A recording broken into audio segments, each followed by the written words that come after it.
All right, we're live at the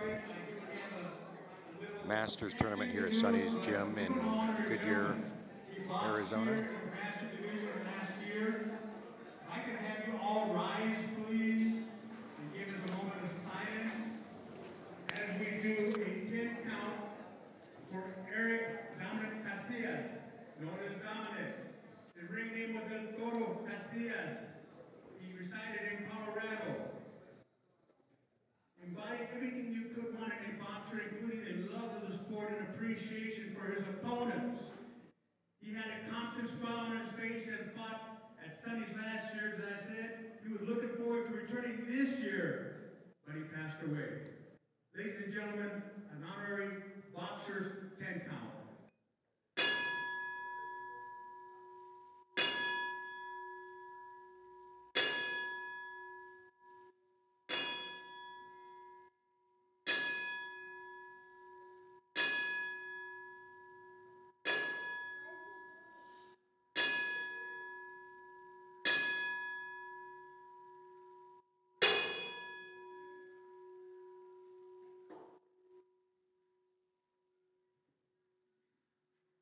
God bless Dominic. May you rest in peace. Thank you, ladies and gentlemen.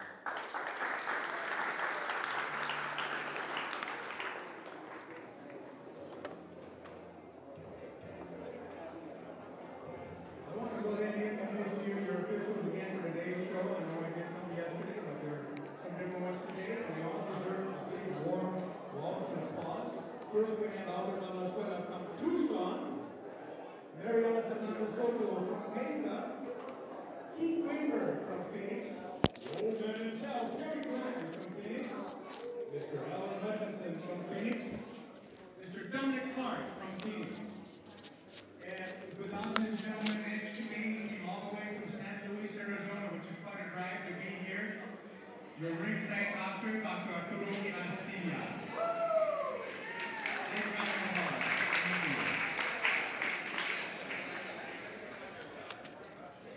Also, once again, musicians with Michael Danielson, we want to thank Sonny's Boxing Gym and all they've done to put this together.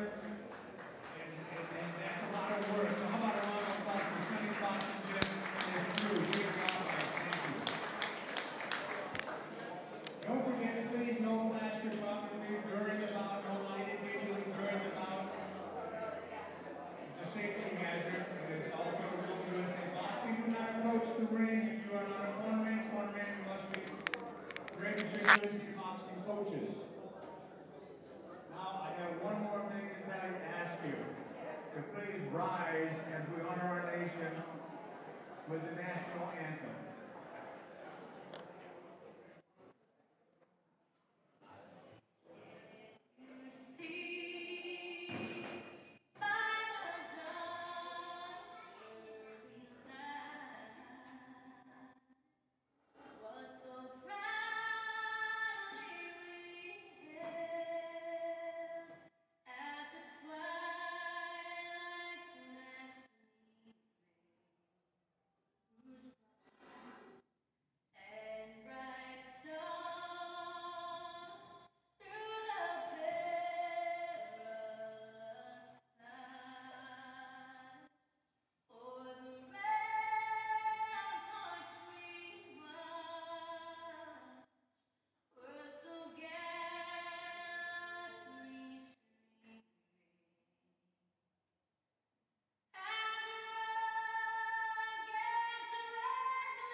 right, so it looks like we have 19 bouts for today. The south side of the building over there next to a judge with equipment. This year's Mr. Ron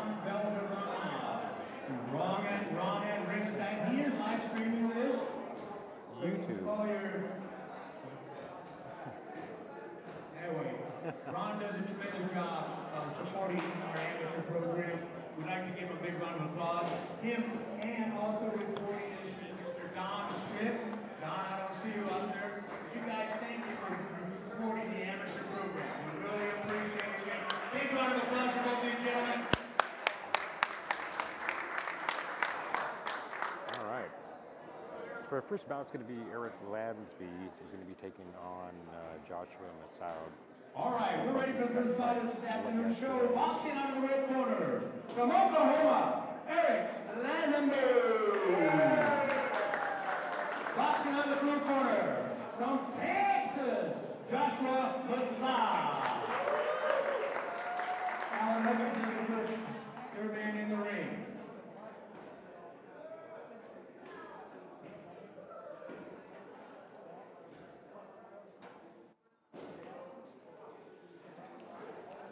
All right, so I was going to stream this on Facebook, but ended up doing it on YouTube, so I was going to put it there anyways in the long run, but I was having a problem with Facebook yesterday. None of the videos, none of it posted, so I don't know what the deal is with that. But anyways, we're putting it on. Well, here we go, we're underway. Eric Lansby in the red gloves, taking on Joshua Massoud in the blue gloves. Rounds scheduled for a minute and a half. Wow.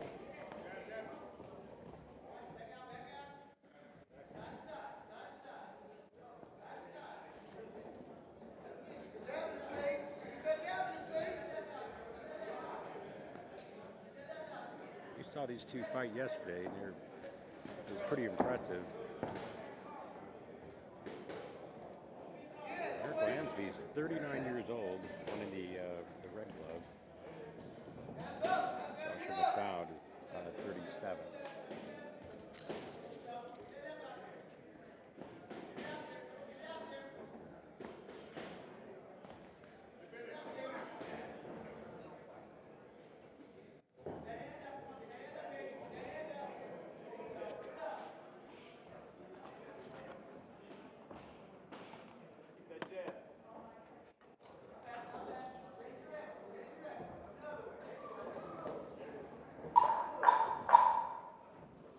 One coming to an end.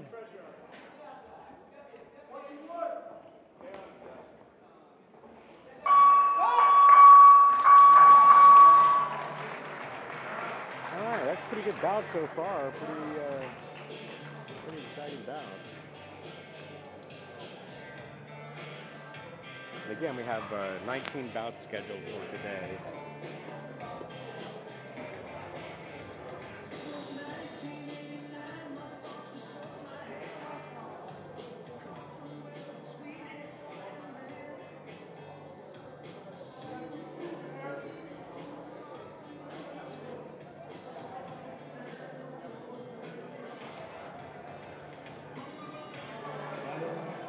Ladies and gentlemen, right here on the neutral corner on the northwest side of the ring, you'll see a young lady on a ladder.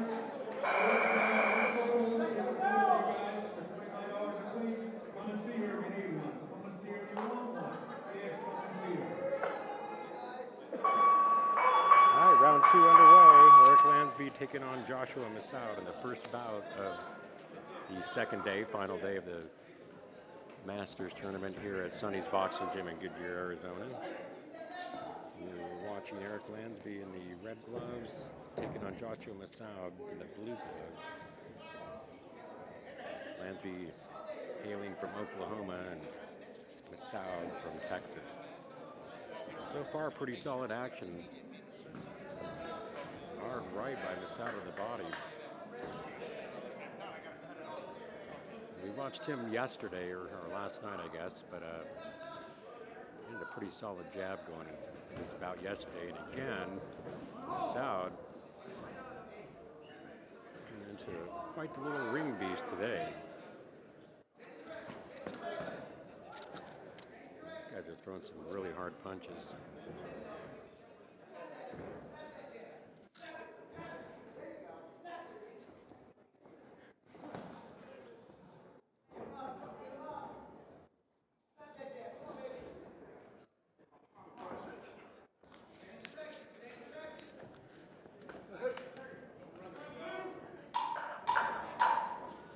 Round 2 getting ready to come to an end here.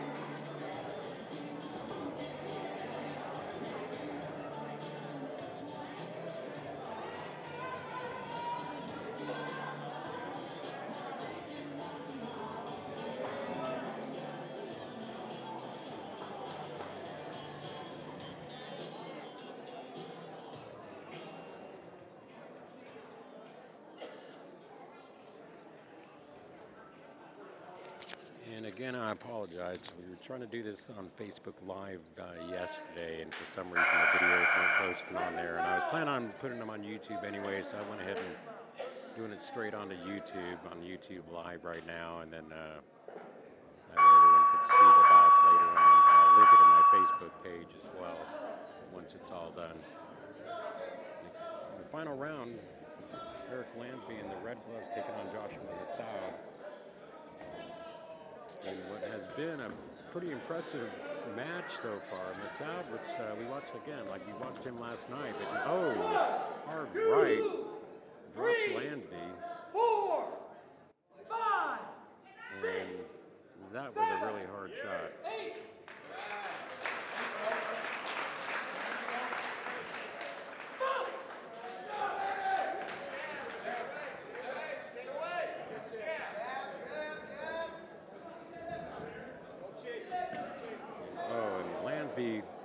Clearly down, those are some really hard shots, and they're going to wave it off. The referee waves it off in the early moments of the third round. As Eric Lansby is still down. He's up now. That was just a really hard hit. We watched Lansby fight yesterday, and he put on one hell of a show. He did it well today as well, but came up a little bit short, taking that devastating body shots.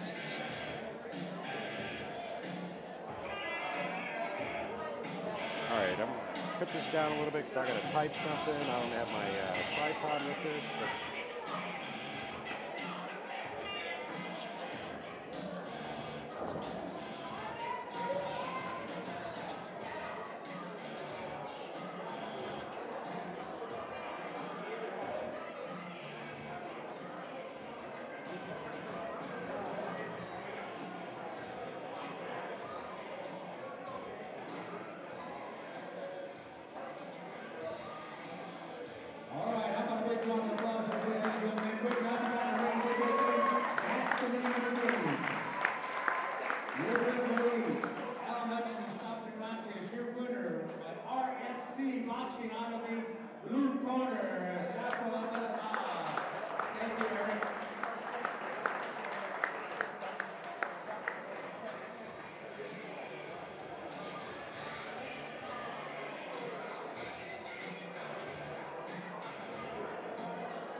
okay, we're getting into bout number 2.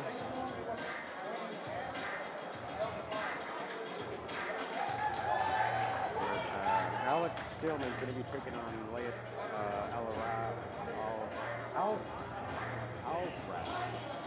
I pretty much butchered up his name yesterday, too.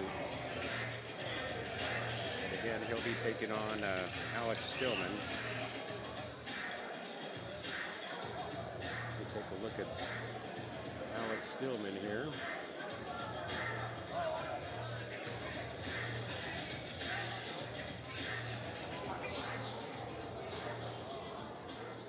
All right, here we go. Bout number 2.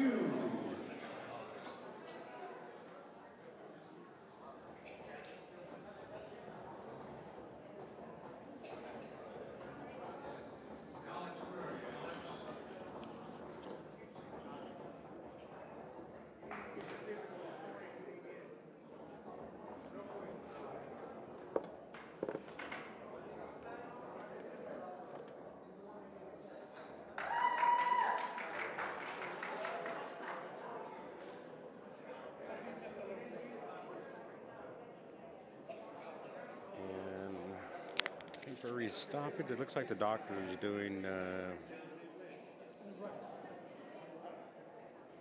something there on Alex Tillman.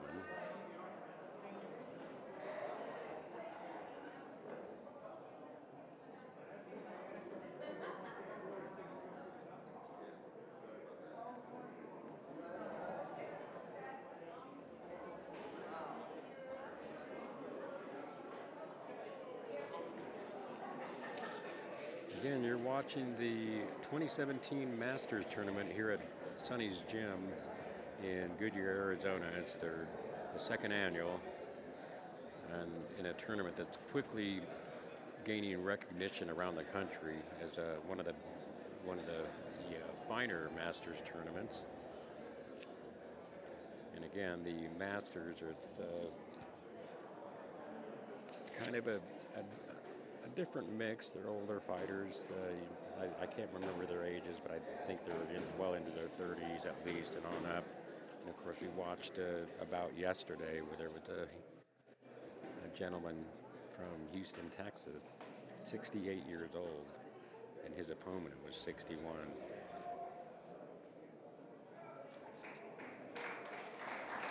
It is pretty impressive, though, to watch these guys.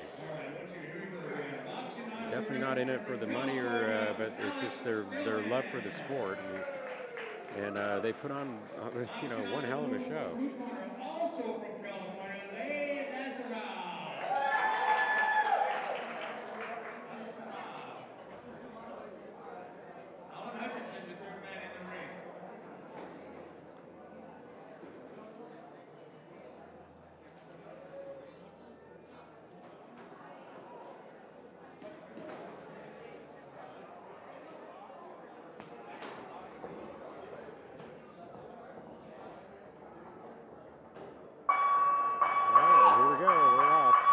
Tillman in the red, taking on Reyes, the blue.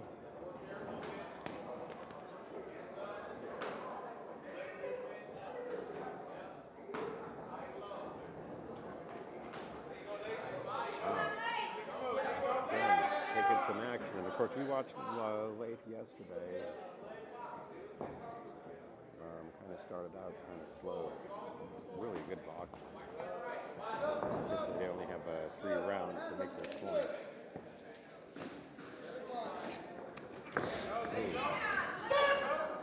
And that's going to be a 2, 3, 4, 5, 6, solid right by Alex Tillman.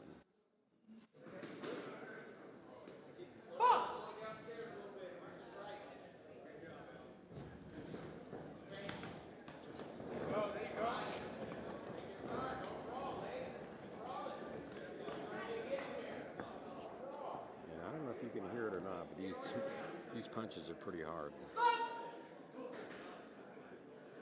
And got a temporary stop again in the action as the referee fixed the headgear.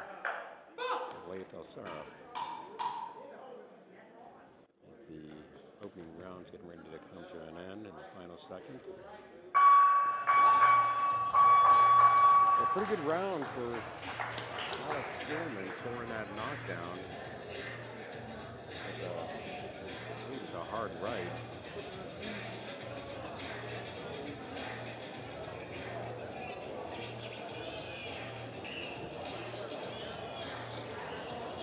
Definitely some good boxing going on here, though, and I highly recommend it if you get the chance to ever participate or even watch a Masters tournament. Highly recommend it because these guys are all, I don't know, just really good people. There's no animosity between any of them, and they're just here to compete, and great friendships are made here.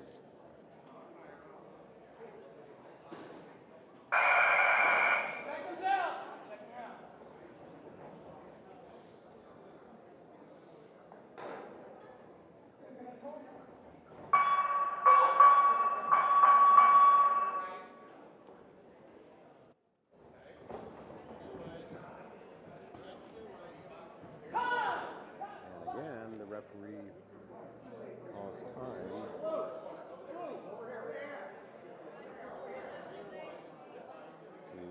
This time it's to tie the shoe of Farrow. The referee checking out his headgear as well. Got a temporary stoppage. Round two, going to round two as it continues.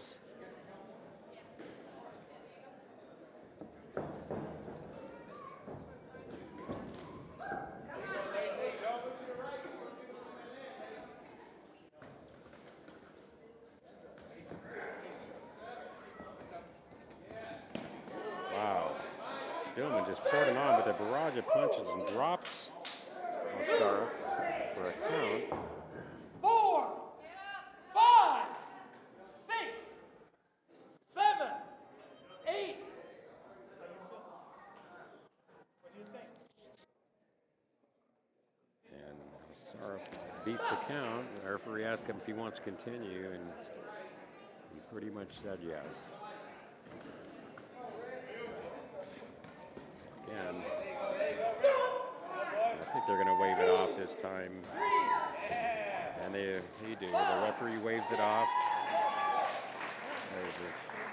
Saraf gets dropped again with a barrage of punches thrown by Alex Tillman. A pretty entertaining bout. And although Saraf lost, he looks way better than he did yesterday. Really good move. How do we log in? I'm doing it.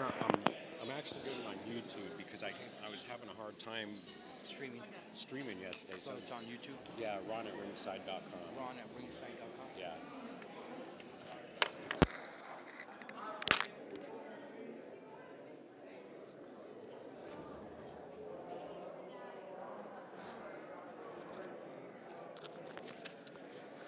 So, and again, that's a good win for Stillman.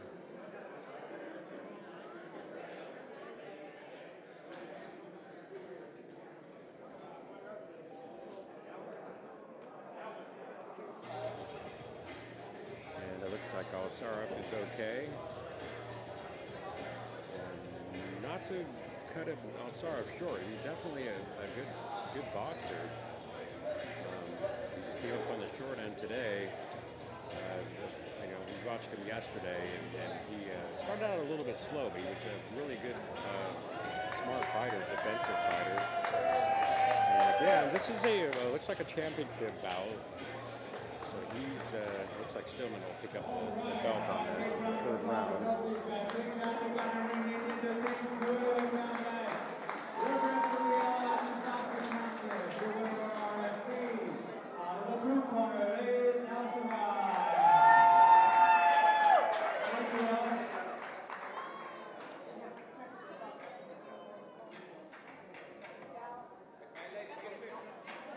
Pretty entertaining bout, though.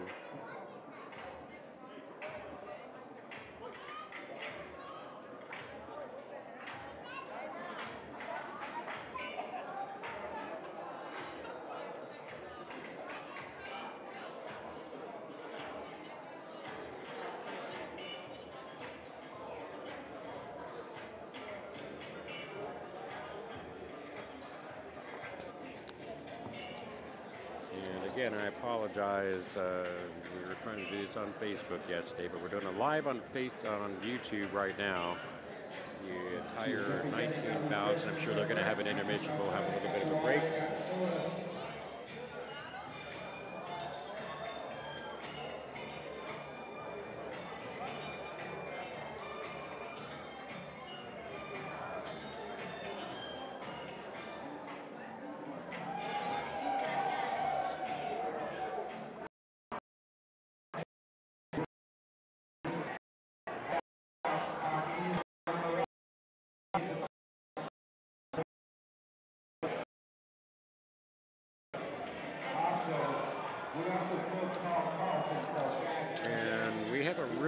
bad connection here right now. Again. Hopefully it'll improve. Boxing out of the ring corner. All the way from Arizona, Deborah. Boxing out of the ring corner from Colorado, Lionel Star. Alright, so Paul Demeranville in the red gloves taking on Lionel Star. And Demeranville is 40 years old. Star is 47 years old. It's our third bout in the Masters tournament here at Sonny's. Good year. Round one underway. Demeranville in the red gloves and Lionel Star in the blue. Wow, hard right by Demeranville. Oh, again, solid punch by Demeranville.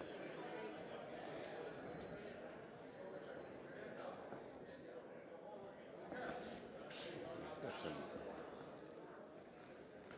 good power as the Star walks down Demeranville. Demeranville taking kind of in the center of the ring, but throws a hard right. Star counters right back.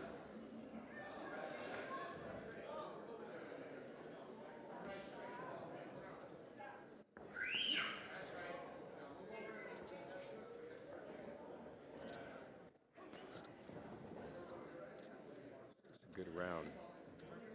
Good bout.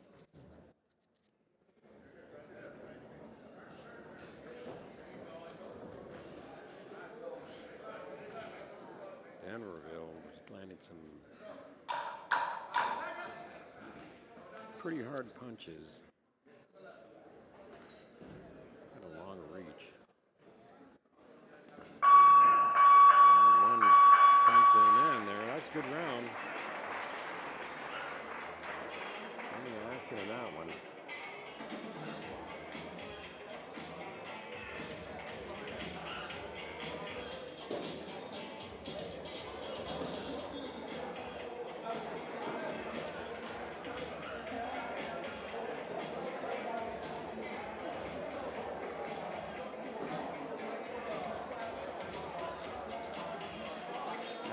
Set this down a second here.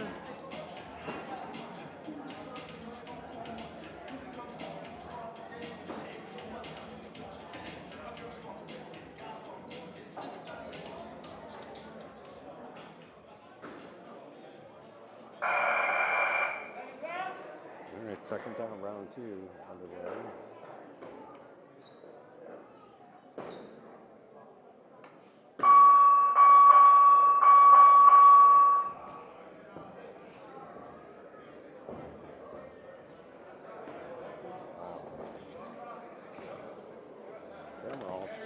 Right back on where he left off. Oh, wow. Star answers right back, and God, Deborah lost the prize and landed some pretty good power punches right there.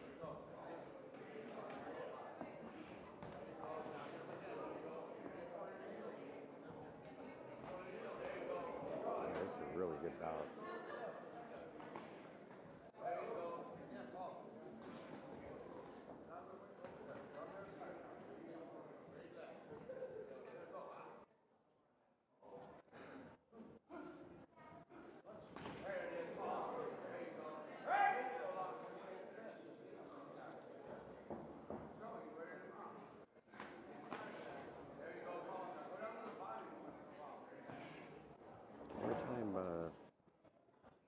Star lands a punch. Demeranville counters right back. Lionel Star definitely picking up his the pace on that.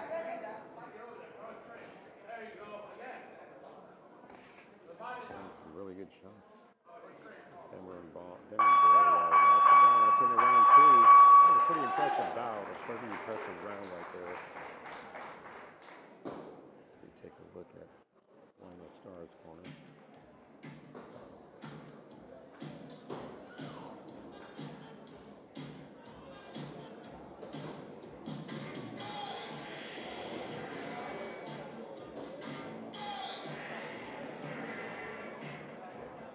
third bout, Paul Denverville taking on Ronald Starr here at the Masters tournament in Goodyear, Arizona, for the second annual Masters tournament in Sonny. I forgot how many bouts we had last night. It was a good night of boxing.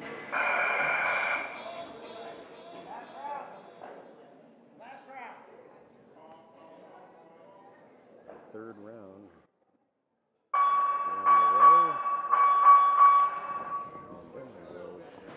Pops right back out of the shoot and immediately sets the pace with Lionel Starr. Excuse me, bouncing back. I gotta say that Deborah has got a really good counter.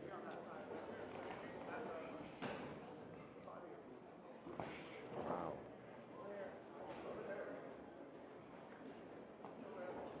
These guys are hitting hard.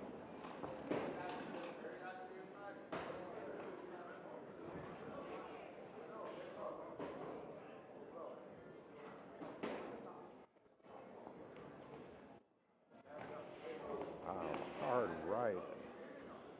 Times two. The Denver ball. I'm a star answer for that.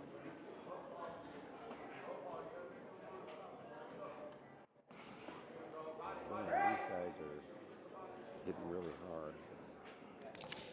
Lionel Starr's face is getting a little bit marked up.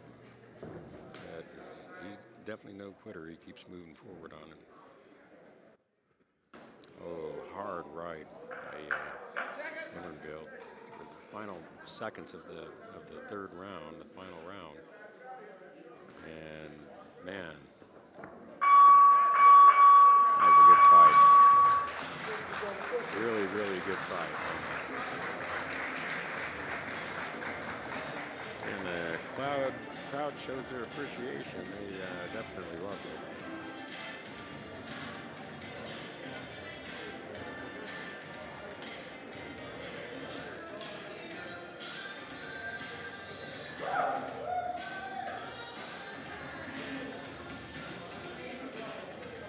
All right, that was a good, definitely a pretty good bout.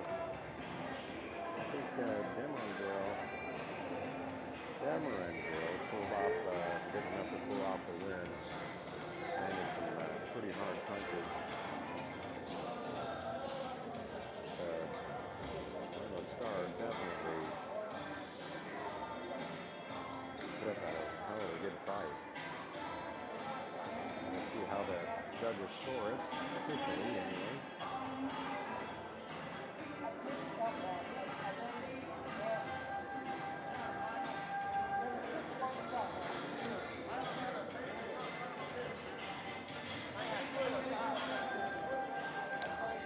Definitely an entertaining bout.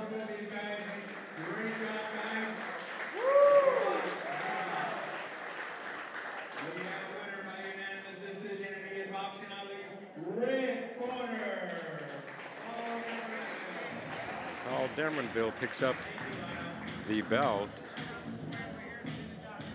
on this win, and both fighters congratulate each other. And I gotta say, that's what I really like about the Masters. These guys they're all kind of in the same boat. They're a little bit older or whatever, but they still have the cojones to still climb in the ring and battle. And we all know if you're older, every day gets a little bit harder, but definitely a good bout.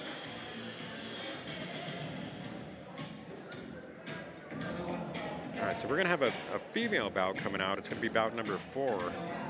Catherine Boettcher is gonna be taking on Laura Maxwell. Laura Maxwell from Texas is 51 years old, and Catherine Boettcher is 61 years old. And that's right, 61 years old. She's in the red corner wearing the red glove. She hails from Illinois. So, pretty impressive. Female fighter, 61 years old.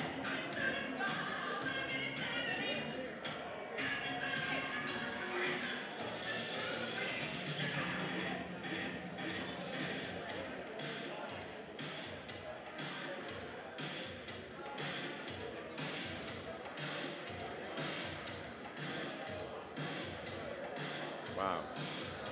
So here we are. Laura Maxwell, 51 years old, taking on 61-year-old Catherine Boettcher. This is the lady.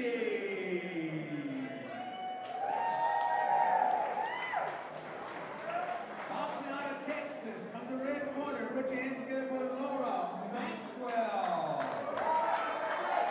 Boxing out of the blue corner, from Illinois, Catherine Boettcher.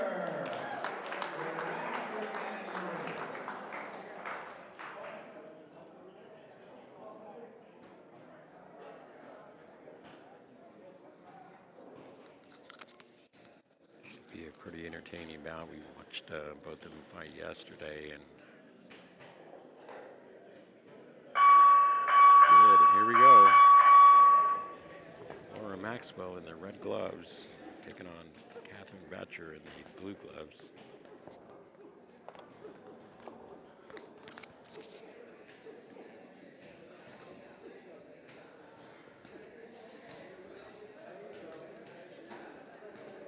Watched Laura Maxwell yesterday. When she fought, it was just non-stop, just like she's doing right now, just non-stop punches.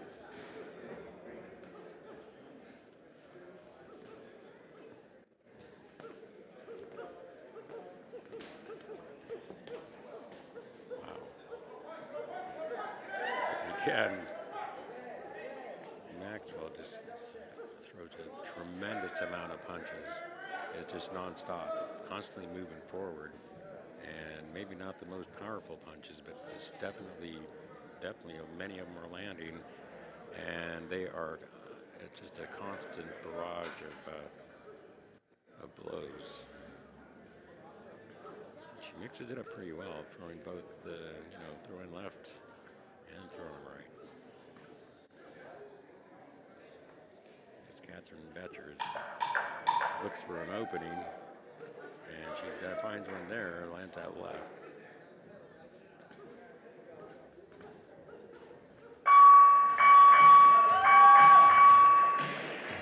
Nice. Let's take a look at Boettcher's corner here. Again, she's 61 years old. And anyone that's willing to climb in the ring 61, let alone a female, you just gotta tip your hat to that. That is impressive indeed.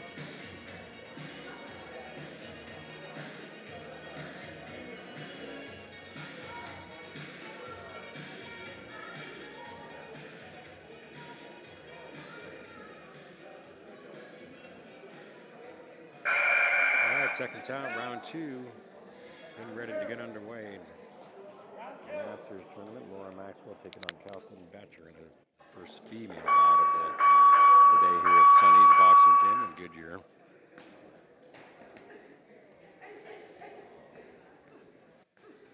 And Maxwell comes right out of the chute again, just nothing but throwing punches, and looks like Catherine Boettcher made some adjustments now.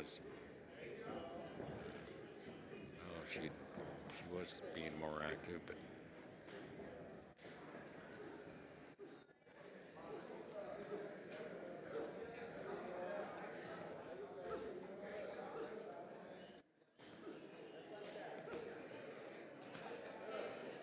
Maxwell definitely making some progress, but you can start to see some blood on the nose of Catherine Boettcher.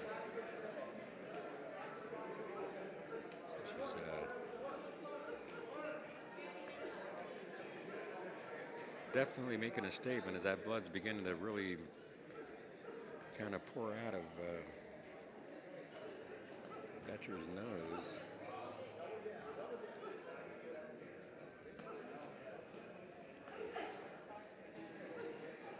And Maxwell, spotting those openings, is taking full advantage of it as well. The second round is getting ready to come underway, and Maxwell is definitely landing more effective punches in this round. She looks up at bloodied up Catherine Boettcher, but definitely put up a good fight.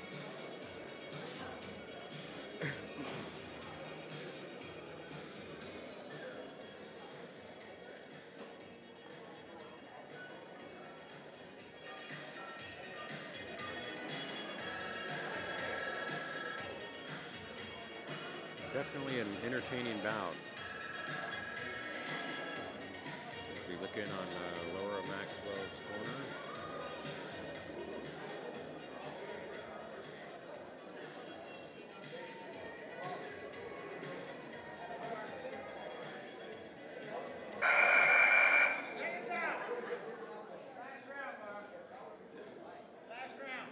All right, third and final round. Match between Laura Maxwell and Catherine Boettcher.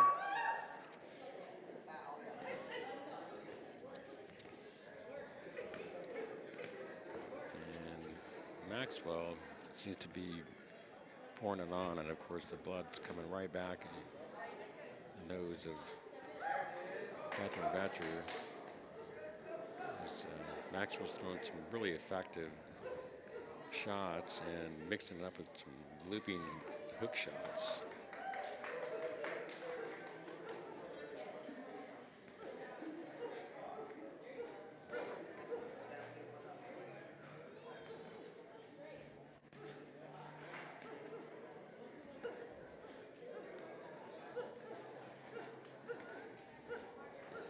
Wow.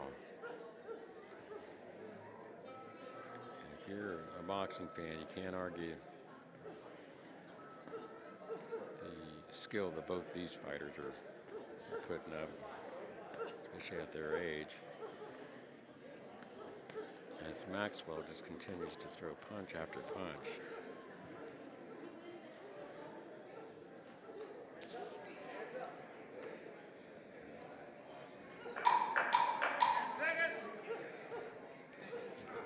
Final seconds of the bout coming through as Maxwell just constant barrage of punches. Is absolutely pulling off the win on that one.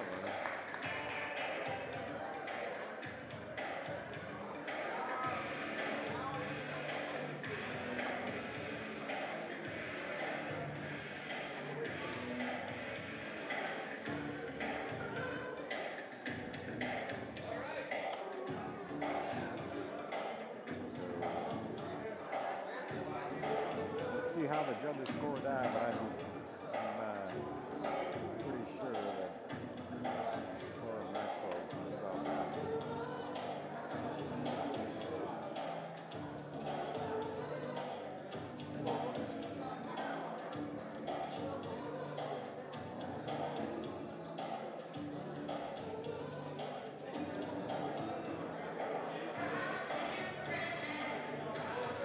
Nonetheless,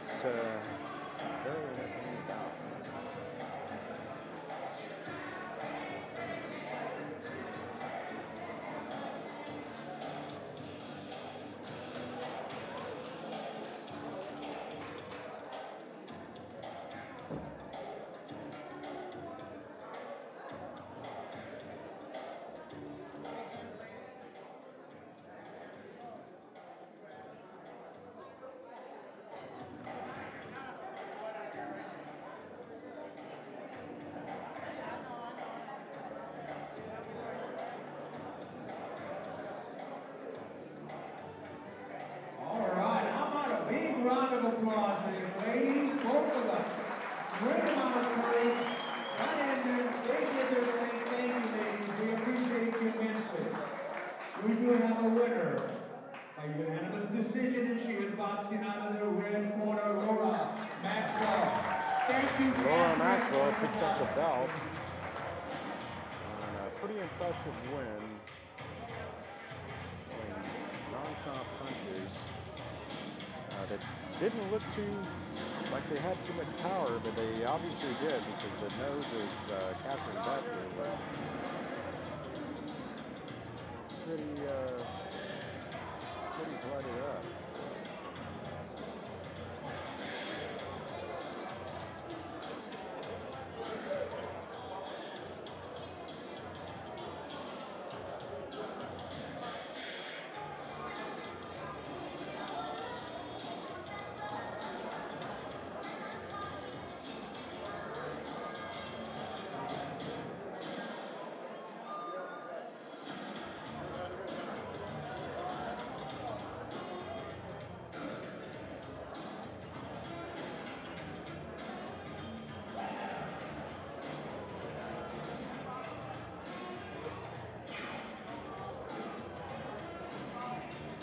We're getting ready to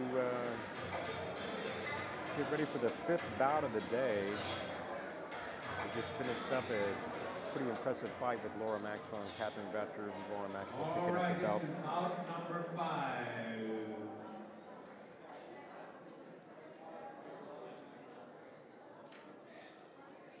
Boxing out of the rib corner, all the way from Texas, Daniel Wynn. Boxing out of the rib corner, also from Texas, Alan Case. Daniel Minure is 60 years old, taking on Alan Case, who is also 60 years old. And I know that Alan Case fights out of the Scarberry boxing gym in Houston, Texas. Streaming on YouTube?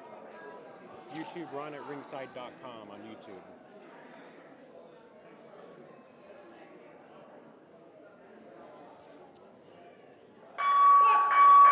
All right. So we are underway. This is the big boy match, looks like.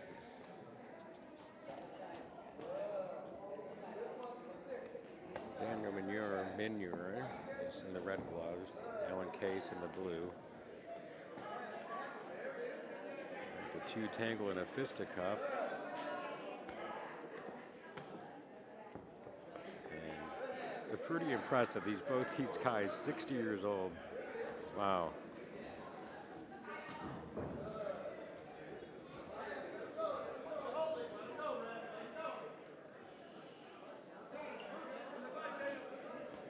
Wow. And I don't know if you can see it on the screen or not, but these are really hard punches these guys are throwing. At 60 years old, I can guarantee you they could still blister you up.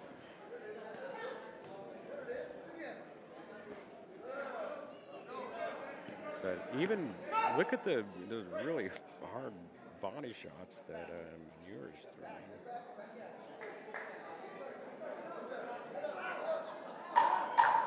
The final seconds of the first round getting ready to come to an end, but this is a really, really great match.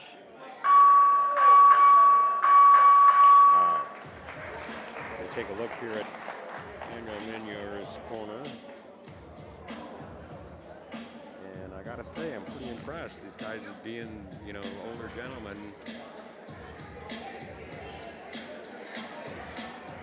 Landing or showing some definite skill. And again, you're watching the 2017 Masters tournament from Sonny's Boxing Gym here in Goodyear, Arizona, and I'd like to thank Sonny and his wife. They let me park my little camper trailer in their little courtyard, really nice little courtyard, paved with red brick, and it's an old red brick building, and some nice woodwork and everything. Anyways, had a great night, stayed out there, very secluded and very secured, and had a great time. Even had time to do a few shots of tequila. All right, round 2 getting underway between Daniel Minure and Alan Case. And as we were finding out here, let's see, what's going on here.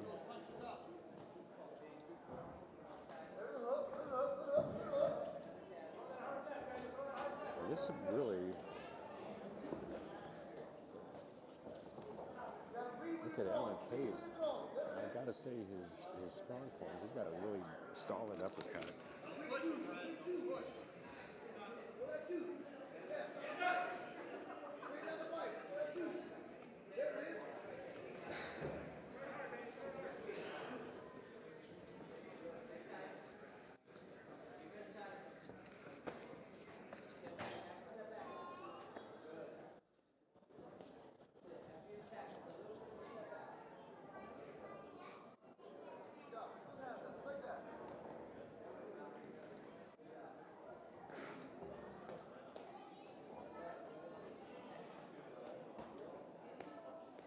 Case continues throwing a barrage of punches as round 2 is getting ready to come to an end here. And Case is definitely the busier of the two fighters. Good round for Alan Case.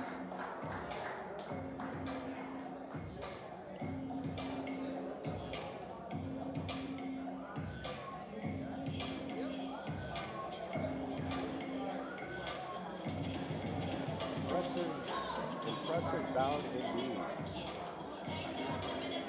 Again, that's about YouTube. Fix up the video later on.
Again, just a reminder, both these guys are 60 years old.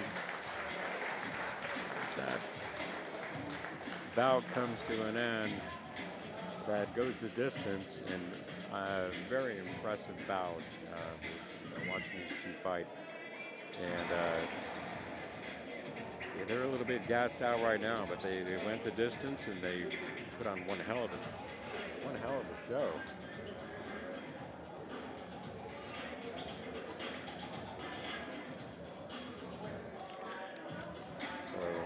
That was the fifth bout of the day, Daniel Manure and Alan Case.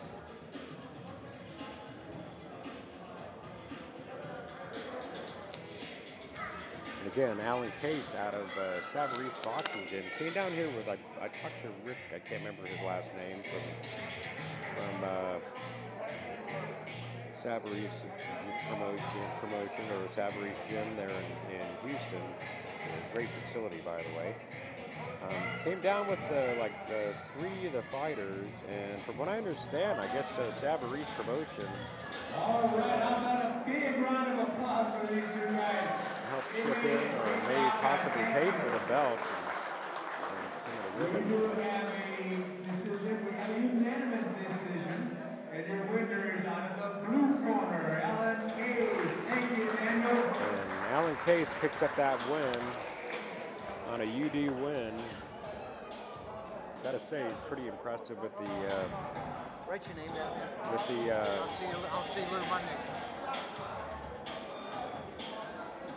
Where can you get the streaming video? It's going live. It's on YouTube right now. I linked it on my Facebook. I can put the link on there because I was having problems with Facebook. Okay. And then once the fight's over, can you access it later? Yeah. Oh yeah. It'll be. Yeah. It'll. I don't know if I'm gonna edit it. I'm just gonna let it load up.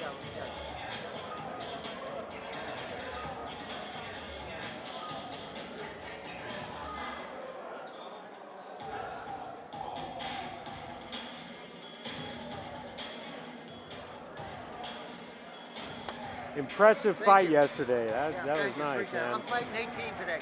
Oh yeah? Yeah, we're doing it again. All right. And that was, I forgot his name, Rick from Scarberry's Promotions. Boxes out of Lou Scarberry's gym. Of course, Lou Scarberry being the heavyweight contender back in the day. And he puts on really, really good shows in Houston.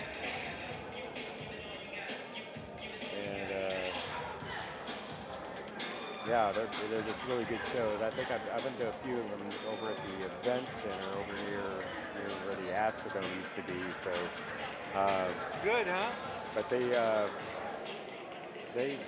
put on some really, really good shows over there. So if you get a chance and you're in Houston, you pick up a Scarberry's Promotions show. All right, this is Definitely bout top number notch. 6. So we're going into bout Box number number 6. 6, representing Arizona, William Monastero. We have William Monastero there in the red Box glove. number 2, representing Colorado, Donald Tostevin. Keith Greenberg's good person in the ring. Donald Tostevin. Monastero's 42 years old. Tostevin is 38. We get ready. The referee gives the final instructions.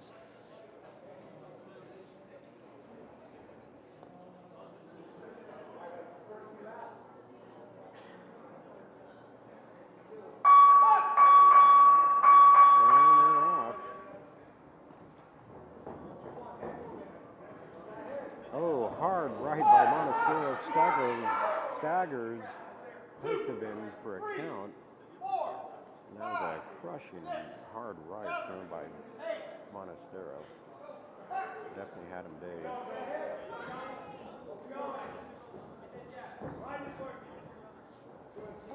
Oh, another hard right by Monastero. Tostevin answers right back. The left by Monastero.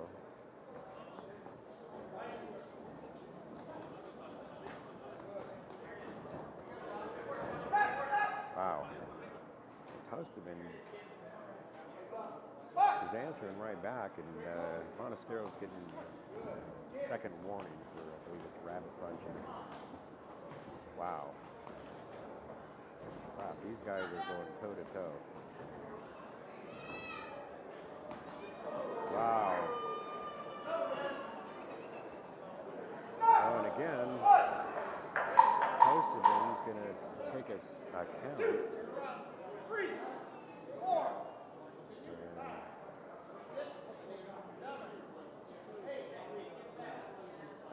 Referee waves it off. Probably pretty wise that he waved that off. After the ensuing barrage of punches thrown by William Monastero. But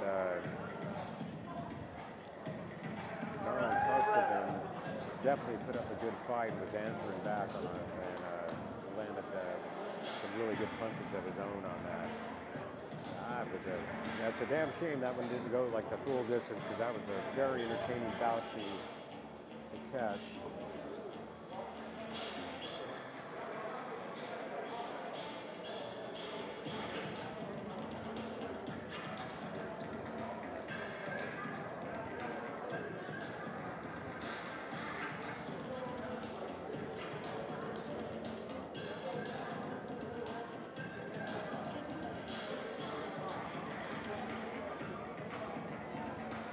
Nonetheless, a good win for William Monastero.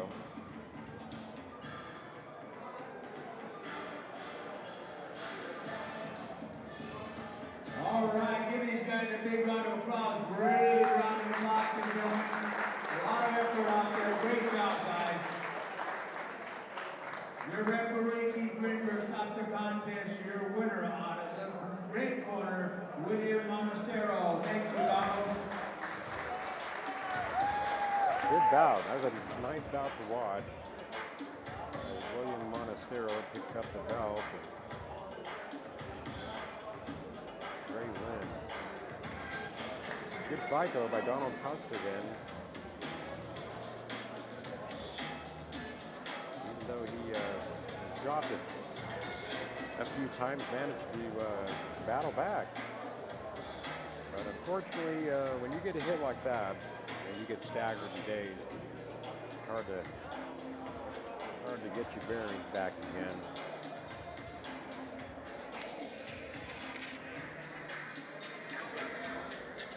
All right, so we're going to be coming up to the 7th bout of the evening, or the afternoon, I guess. It's Matt McManus from Texas is going to be taking on Franco, also from Texas. McManus is 43 years old. Baco is 38 years old.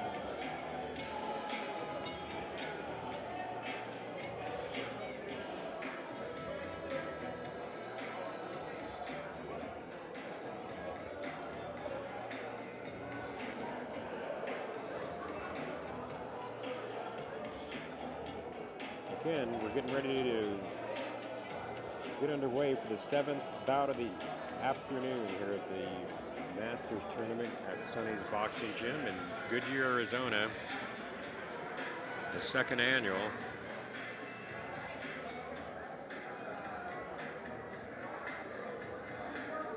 Matt McManus taking on Frank Baco.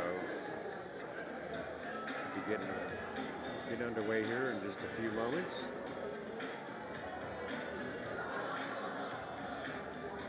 And looks like they turned on the cooler, or the AC, what's cooler here in Arizona, evaporative cooler. But surprisingly a warm November for us here in Arizona. Usually it should, the high should be in the 60s, which is pretty much foul weather gear weather for Arizonians. But today it feels pretty warm. The temperature is, but definitely pretty warm. So they've turned on the evaporative cooler here to cool things off a little bit here.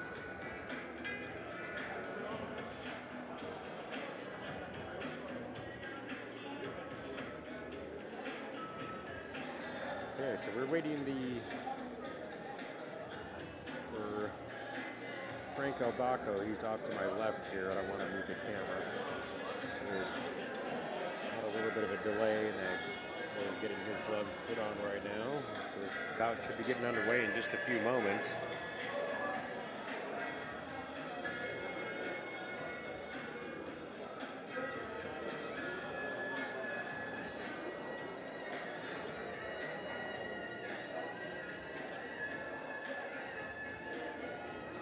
And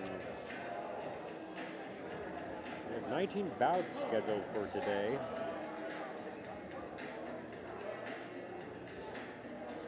Boxing action left. If you're here in Arizona or in the Phoenix area, you might want to definitely make it down to Sonny's. Boxing out the rim corner representing Texas. Put your hands together for Matt McManus. Boxing out the blue corner also representing Texas, Frank Baco. Albert Massoud, the 3rd man in the ring. Referee's giving the final instructions to Matt McManus and Franco Baco. Their bout is getting ready to get underway. Matt McManus is 43 years old and Franco Baco is 38. And we're off.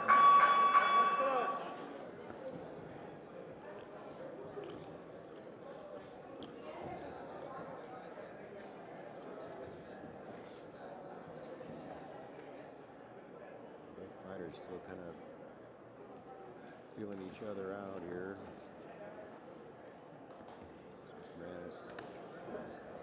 It was a pretty hard right.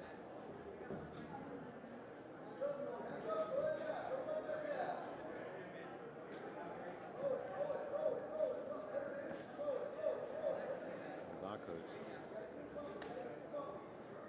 corner's telling him to work behind a jab there, but he hasn't really thrown a whole lot. Unfortunately, that's not good in a 3-round fight. They're going to have to see Baco get a little bit bit more busy. McManus throws a leaping left.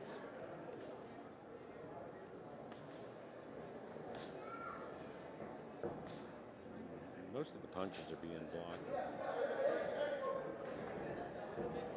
Finally, Baco starts throwing, but got nothing but air on that one. But it looks like he's appears to be looking for an opening. I think we're going to see a different Franco Baco in the second round.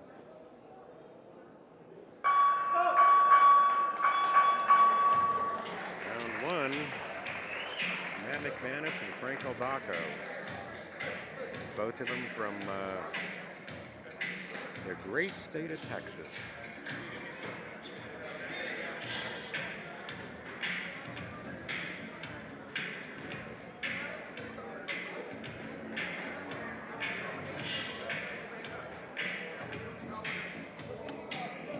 Pretty good crowd on hand today for this Masters tournament. Wraps up today.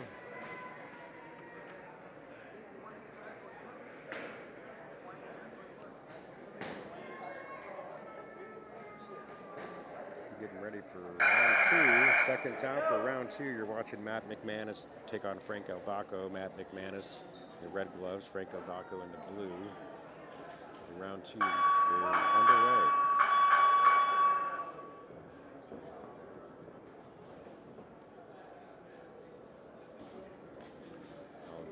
Baco is a little bit more busier this round as he's made his adjustments.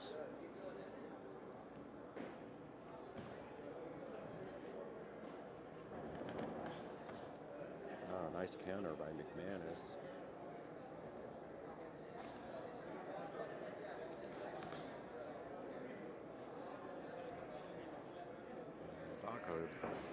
Definitely the more cautious of the two, is looking for an opening.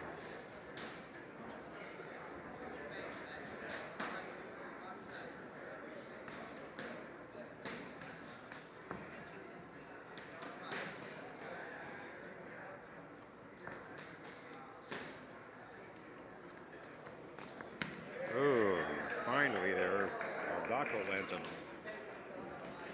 really hard right body shot on McManus. And again, seems like Baco is picking up the pace now and displaying that he does have some power. McManus lands a hard right. McManus or Baco answering right back. Definitely making a statement in this second round as we anticipated. Good round for Franco Baco.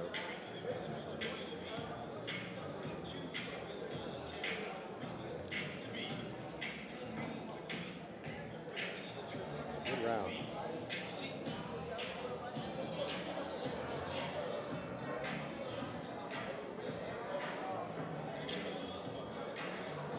Again, you're watching the Masters tournament from Sonny's Boxing Gym in Goodyear, Arizona. Second annual Masters tournament, which is proven to be one of the premier Masters tournaments in the country. Seconds out. All right, seconds out.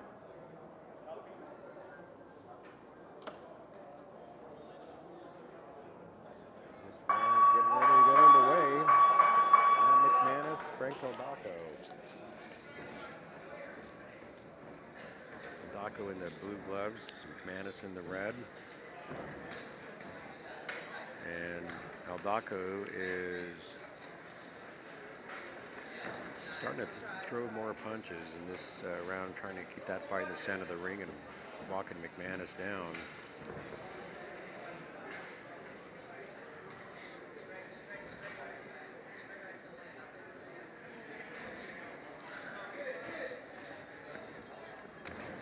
Wow.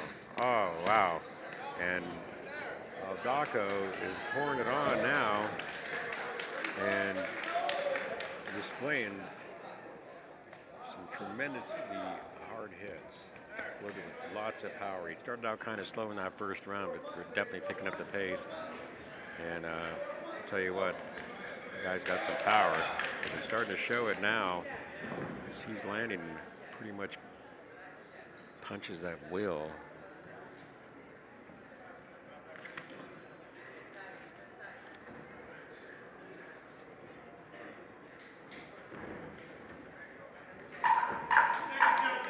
Seconds of the round. Oh, and again, Baco opens up a barrage of punches and combination to the body as well. And that was a good fight. That was a really good bout. And I'm anxious to see how the judges score this. McManus was pretty solid in the first round, and probably midway through the second, as Baco made some adjustments. I think Baco dominated that third round, so we'll see how the judges score it.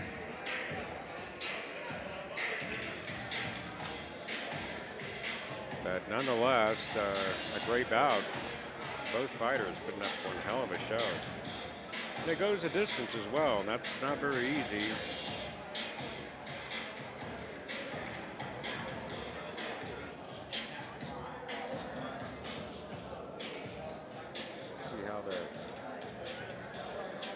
Judges score it.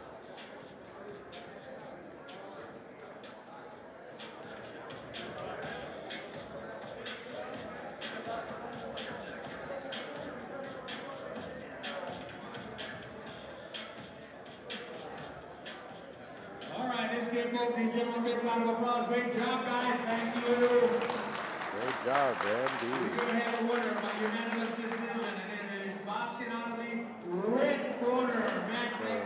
McManus pulls off the win, as Franco Baco may have come on just a little bit too late, but definitely I believe, in my opinion, Baco is the more powerful puncher, and had this been more than a three-rounder fight, I think he could have pulled off a pretty impressive win. But nonetheless, great fight by McManus, who got the job done today. On an impressive show, that's for sure. Definitely wouldn't want to see that, wouldn't mind seeing that bout again. Both fighters really putting on a show and displaying great skill. All right, so we're here at the Masters tournament here at Sonny's Boxing Gym in Goodyear, Arizona. We just finished up with the 7th bout, where McManus was victorious over Franco Baco. And now we're going to have a female bout coming up. Linda Lopez is going to be taking on Patricia St. Onge. And Lopez is 40. St. Onge is 42.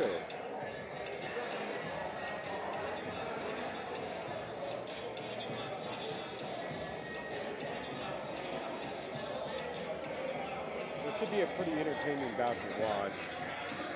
Female bouts are always really fun to watch, in my opinion. I think because they fight their hearts out, and when they mix some pretty decent skills in with it, it's really oftentimes more entertaining than the men's bouts.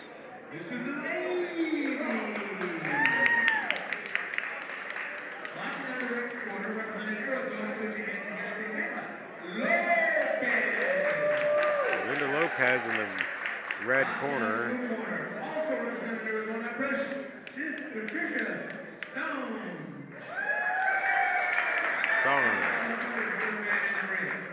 Okay, so that's Stonge, I guess is how you pronounce your name, not St. Onge. They have it as S-T space O-N-G-E, Stonge, okay. All right.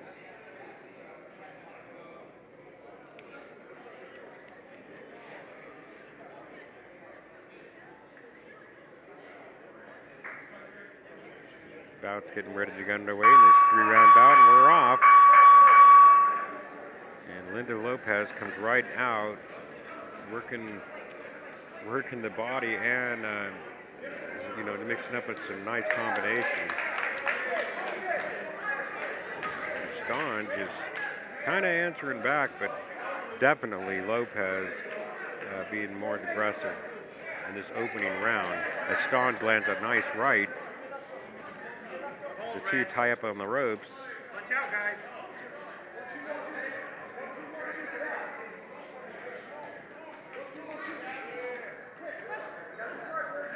Oh, nice uppercut. Nice combinations of working the body into the head of Linda Lopez, and now she's Stonge is going to get a count on that one.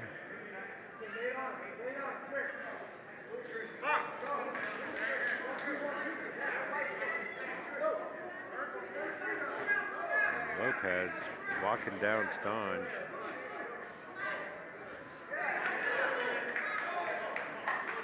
Stonge, or Lopez, unleashes a barrage of punches. Stonge answers back and brings that fight into the center of the ring as the first round getting ready to come to an end. As both fighters are just going toe-to-toe at the end of this first round. All right, that was a good round. And the crowd's loving it, as they should. These two women are fighting their hearts out, and it's displaying a little bit of skill in the process. So it's definitely not easy. Man or woman. So it's definitely a good bout. I would say I gotta give that round to Linda Lopez, who immediately came out of the chute being the more aggressive fighter and setting the tone immediately for the fight. One thing impressive about Patricia Stonge, though, she recovered very well, even after taking a count. She was taking some pretty hard shots, but recovered very well. Second round is getting ready to get underway.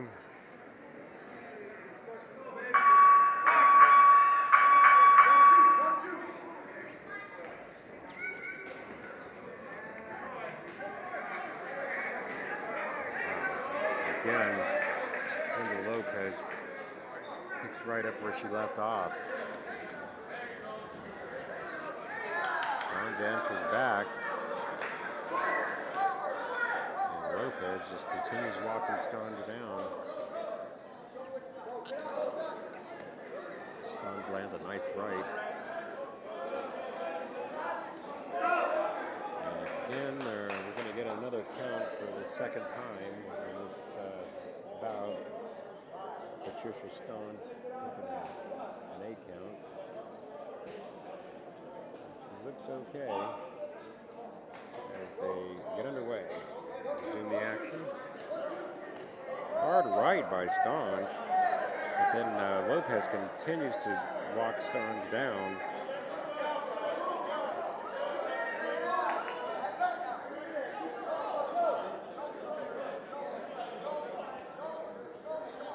Good bout. As Lopez just continues walking Stonge down, has her pinned up against the ropes. Just final seconds of the second round are coming to an end. Good round for Lopez,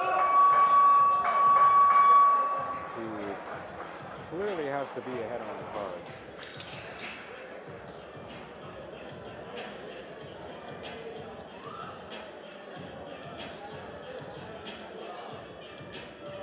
Good bout. Good show by both fighters.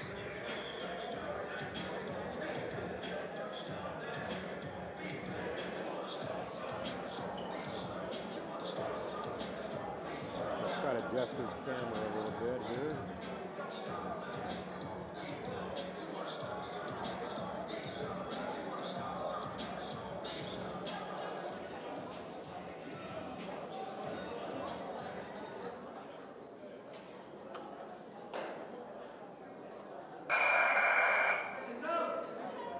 Seconds out. Third and final round. Match between Linda Lopez and Patricia Stonge. Getting ready to get underway. Stonge lands a few punches and opens up the round. Lopez answers right back though. And Stonge surprises Lopez, landed some really, really good shots on her. And again, a hard right by Stonge, and may have even stunned a little bit Linda Lopez. Stonge, complete turnaround, looks way impressive. And they wave off the fight. I don't know. I'm not sure who won that though. Or who they stopped.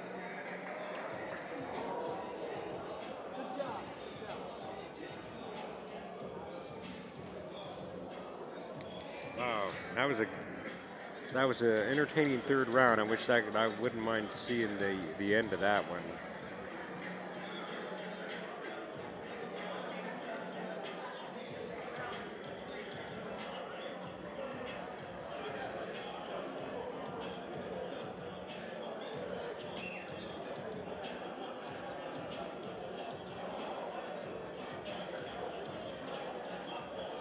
Good bout.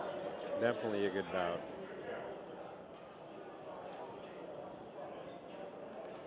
All right, big round of applause from the young ladies. Big round, guys. Thank you.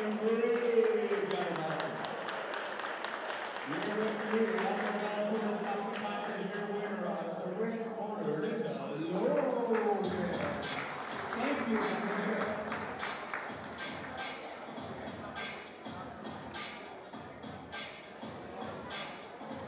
There you have it. Linda Lopez gets the belt, defeating Patricia Stonge. The referee stops the bout into the third round. And yeah, it was a good fight. Really good fight. And we have bout number 9, Brian Webster in the red corner. Going to be taking on Eric Danielson from California. Brian Webster from Arizona is 39 years old. And Eric Danielson is 40 years old, hailing from California. And I remember this Brian Webster fighting yesterday was a pretty impressive cast, loaded with power.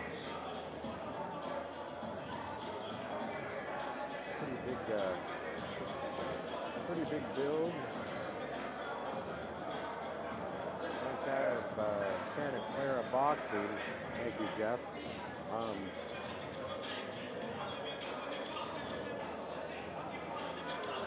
remember watching him fight yesterday that he was pretty impressive. He'll be taking on a scrappy Eric Danielson who put on a nice little show.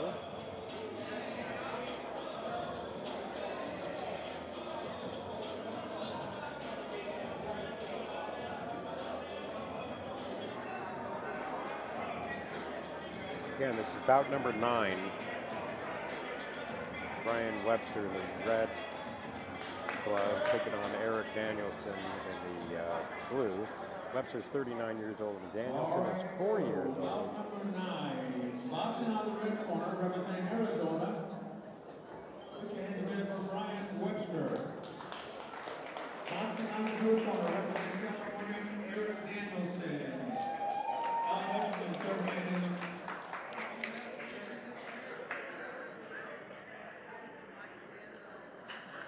The referees giving the final instructions to both fighters.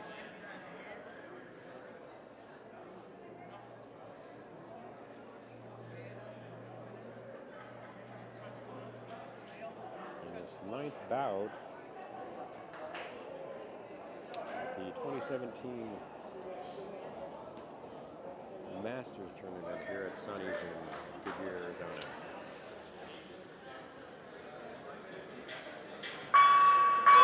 Underway, round 1, Brian Webster taking on Eric Danielson.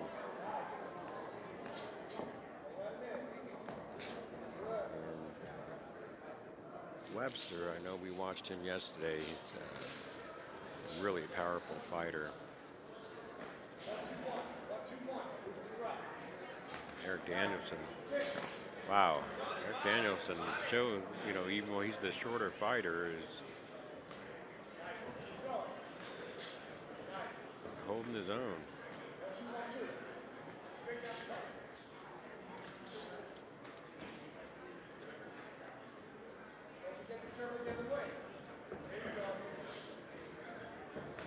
Oh, hard left by Webster. Webster's starting to open it up a little bit more now, spotting his openings. Danielson actually answers right back for the hard right.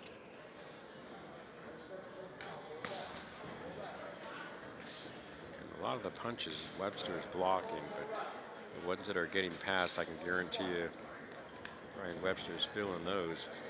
It looks like the face of Eric Danielson starting to get marked up a little bit. And a little bit of a bloody nose possibly coming on here. Nonetheless, impressed with both these fighters. And Danielson being the smaller of the two, well, the shorter of the two anyways. Holding his own.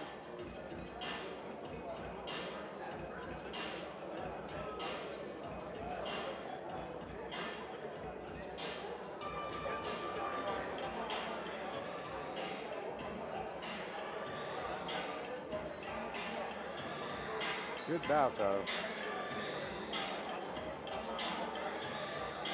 And I don't know when they'll be taking an intermission, but we will come back and do the second stream.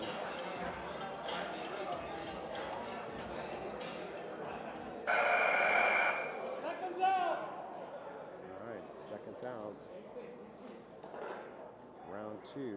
Ryan Webster taking on Eric Danielson.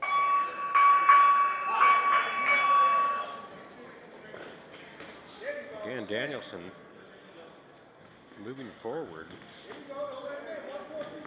Landed some really nice punches on Ryan Webster, who's definitely the taller of the two. Probably has more of a reach. Danielson, the little scrapper, he's not giving in. Ooh. And Webster opening it up right now. Throwing some combinations. Eric Danielson's going to take a count. And this is what we're seeing now is the Ryan Webster that started opening up as well last night. Again, he's all over the place. His punches coming in from all different angles.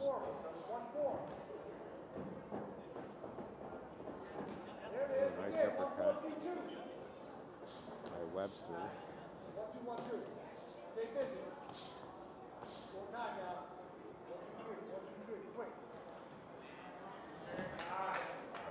Webster working behind that jab and then getting the strike. And Danielson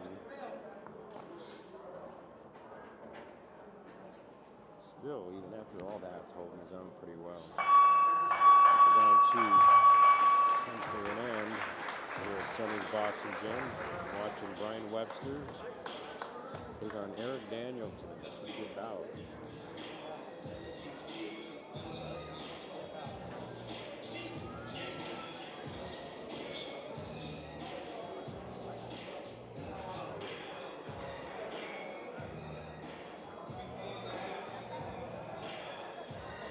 Plenty of boxing action left on hand if you're here in the Phoenix area and you want to catch some great boxing. Come down to Sonny's Gym. They're located at 108 Western Avenue in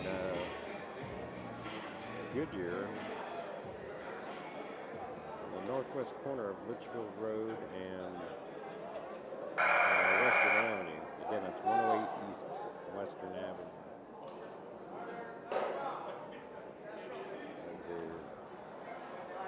We're going to get underway here.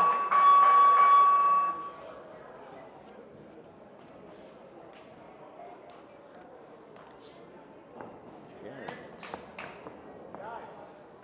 Danielson, scrapper that he is not shying away at all from the incoming punches from Ryan Webster. Webster's got some really good moves, using pretty much the entire ring. A devastating left. Danielson just refuses to cave. He's got some blood on him, but he's just refusing to give up. 1-2.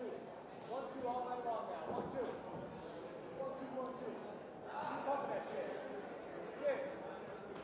Great fight. Get out the ropes. Get out there. Turn him. Turn him. Good. Good. Punch. Wow, hard left by Webster. Another left by Webster, and that's definitely in a hard left and a right combination. Danielson continues to just move forward. He's taking some punishment though. Again, Danielson's taking a count.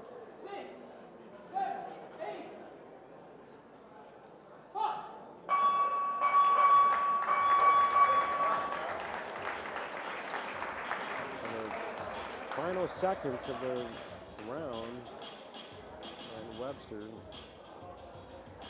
then some pretty hard punches of course a count on Eric Danielson, which he beat, and then the final round, and it ended right this moment later, after that.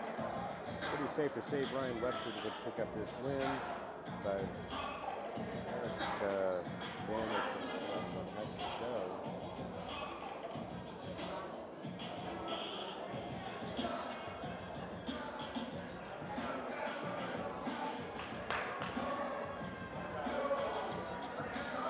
We will see how that goes.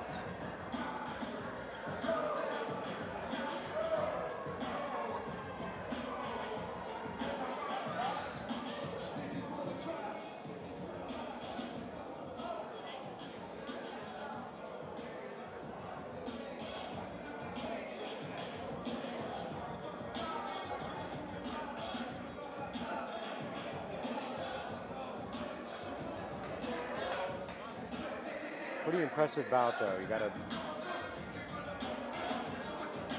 give both these fighters credit, especially Eric Danielson, who refused to give up. All right, let's give a big round of applause. They got the ring. They did what they were supposed to do. Thank you, gentlemen. Bout number 9. We do have a winner by unanimous decision, and he is boxing out of the red corner, Brian Webster. Thank you, Eric. Great job. Good win for Brian Webster. Definitely like his style. The way he uses the ring. But, I'm still impressed with Eric Danielson as just a true scrapper and just refusing to give up.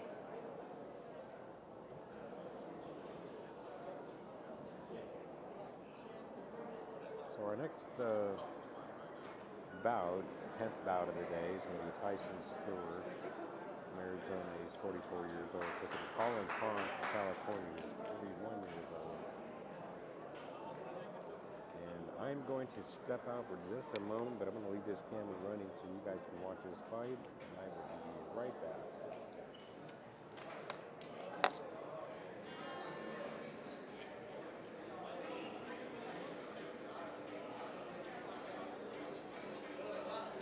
Number 10.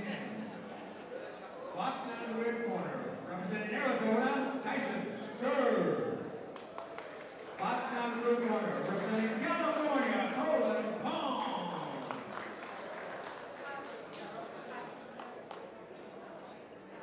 Alan Hutchins is the third person in the ring.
Tyson Stir. Boys are a punching.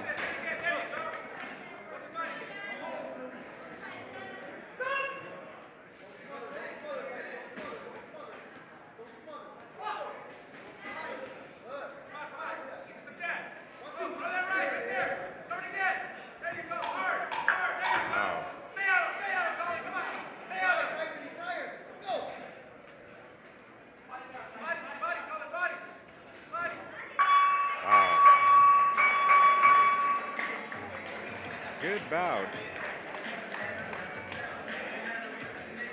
As both fighters might be gassing out a little bit, but they have every reason to. They're paying the price for each other, or they're just going toe to toe. As Sonny Gutierrez, owner here at Sonny's, working the corner for Tyson Stir. Cleans up that bloody nose. Let you know, boxers, audience, we are going to take a short break after number 12. Very short. Move back, that's after number 12. So they're going to take a little break after the 12th bout. We're in the 10th bout here now. It's a third and final round. You're watching Tyson Stir taking on Colin. Tyson Stir in the red corner.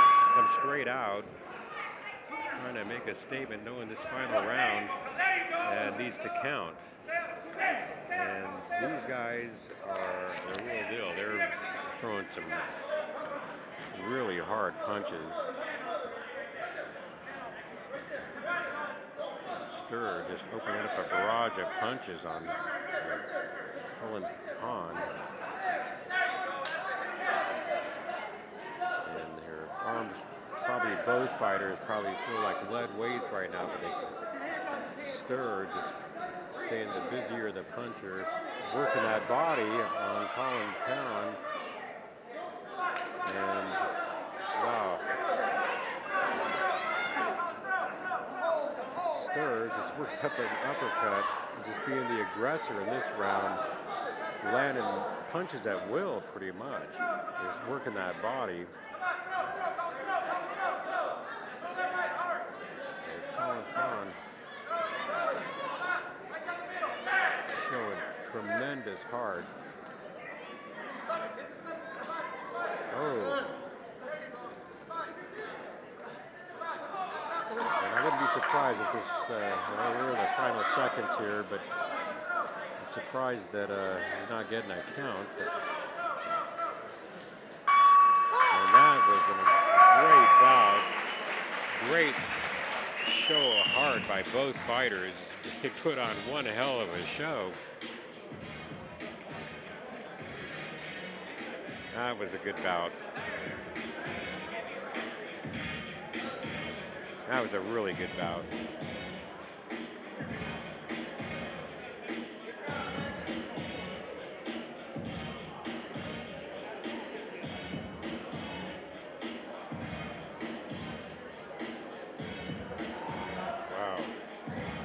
I'm looking at Colin Pound, who's just totally exhausted, but went the full distance in that great fight against a really tough Tyson Stir.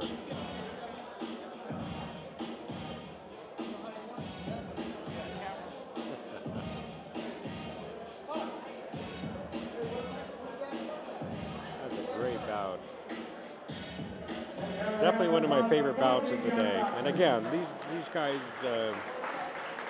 aren't professional in any means, but it's showing, great stamina for one and skill. So Tyson Stir picks up the win on the UD win over Colin Pond.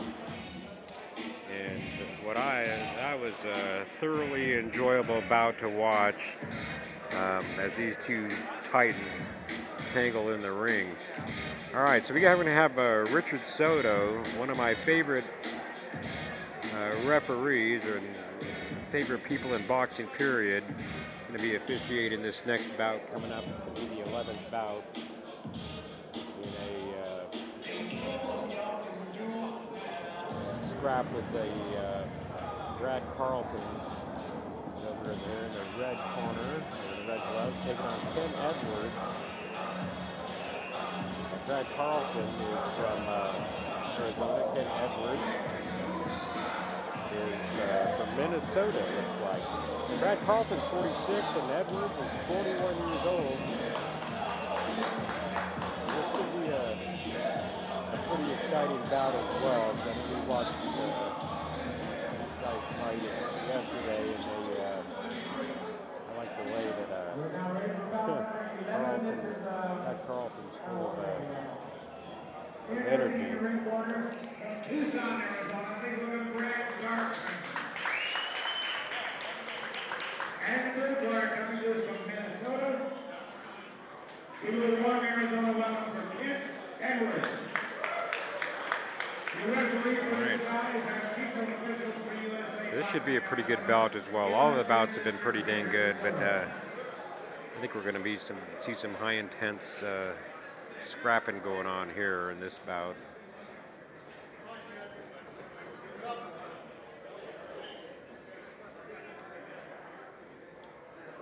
We're getting ready to get underway. Here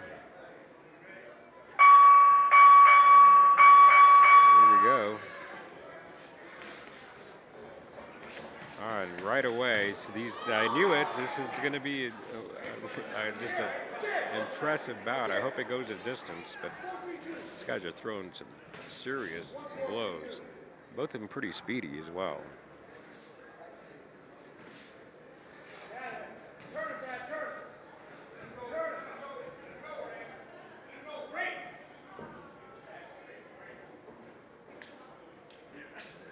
Oh, nice. Edwards, Carlton, I'm sorry, landed a really hard left on Kent Edwards. And this is definitely a high energy fight here.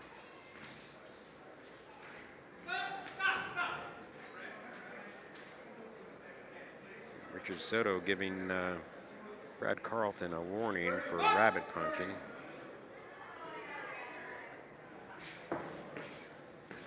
Oh boy.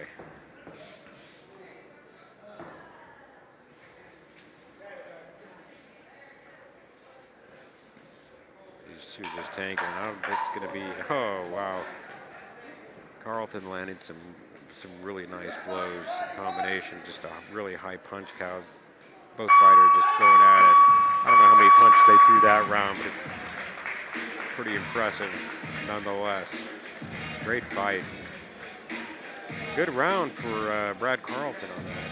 I think he pulled off the more effective punches in that round. But he has his hands full against a pretty tough Ken Edwards, who landing a few punches as well. Carlton, the more the aggressor on that, is a few years older. He's 46 years old. It's Ken Edwards, 41. As we get ready for round two. Richard Soto's called second out for beginning of round two, and I'm expecting we're going to see pretty much the same high intense energy as we did in round one.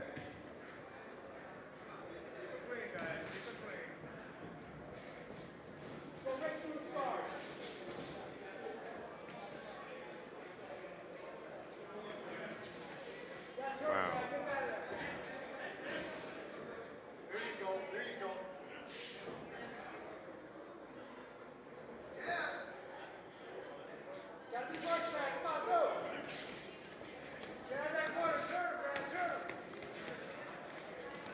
Edwards kind of has Carlton in the corner. Richard Soto gives a warning to Edwards to keep those punches up. No low blows.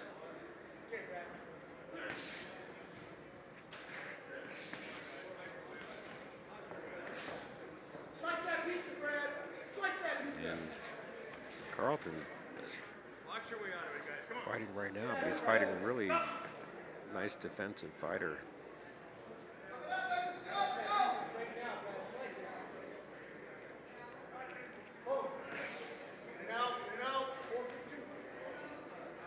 We're seeing a different Ken Edwards in this round, being more of the aggressive fighter in this. And both fighters throwing some punches, both of them missed, but good round for Kent Edwards in this round, who turned the tides. It looks to be more of the aggressor in this round. And this is definitely going to be a tough one to score.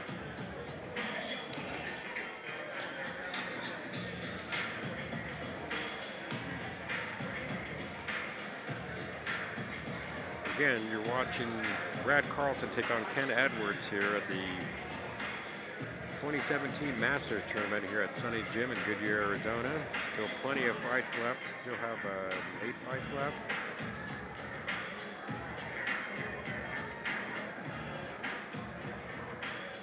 So if you're in the area, I highly recommend you come down and check this out. It's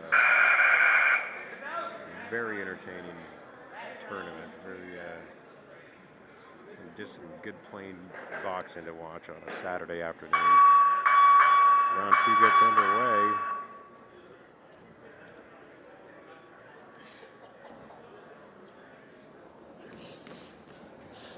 Yeah, both these guys pick up right where they left off.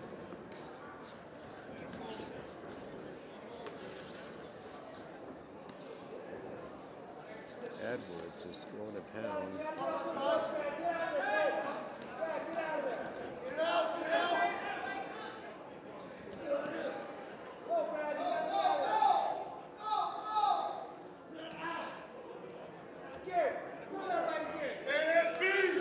Wow, both these guys are fighting with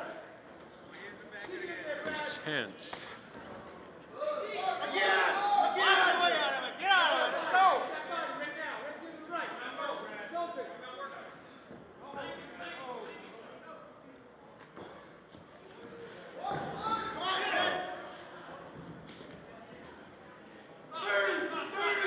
Edwards keeping the pressure up.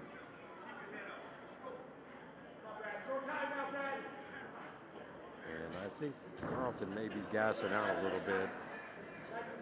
Definitely not as much power as he had in that first round. Maybe a little bit of speed, but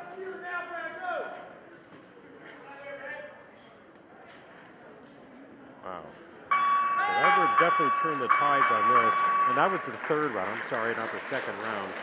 So that was a pretty impressive round again for Edwards, who I believe is probably going to pull off the win on this bout. Definitely a good scrap to watch, though.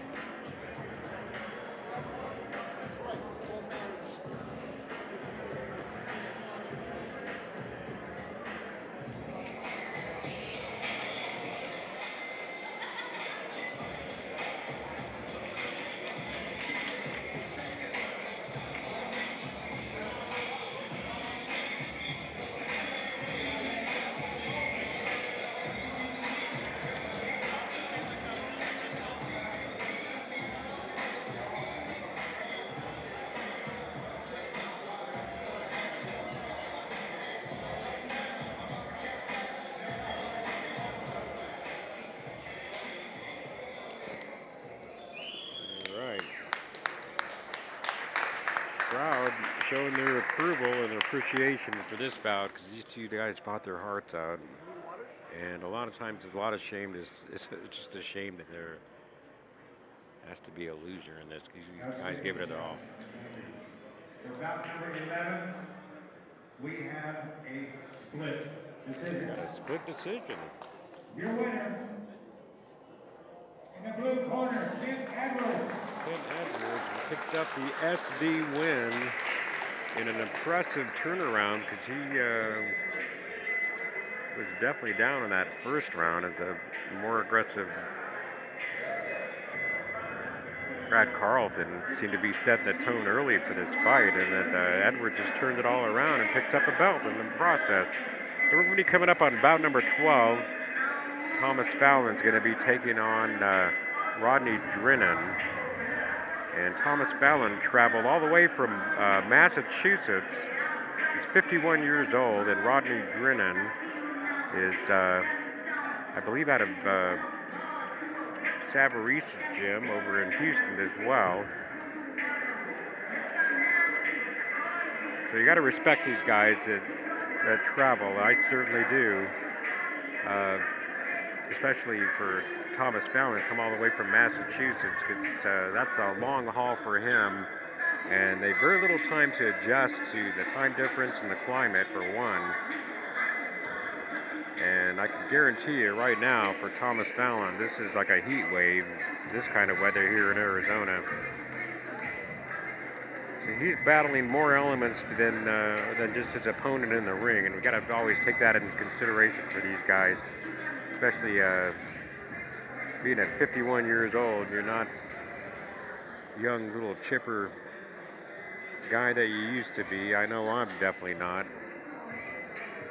So they're going to be going to the final 12th round. After this, they will be taking a break right after this 12th bout. There's a switch. This is bout number 12. Introducing from Massachusetts in the red corner, Thomas Fallon. So Thomas Fallon again will be coming in from. There's a switch.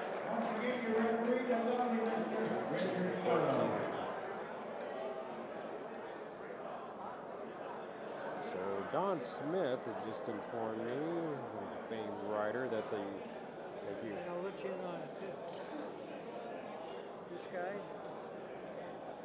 He's an alternate. Wow. Michael Wynn. Okay. Okay. Yeah. So yeah, some inside information from Don Smith. As this bout between Thomas Fallon and Rodney Drinan get underway. Drinan from Scarberry's boxing gym, and Thomas Fallon. It's pretty impressive.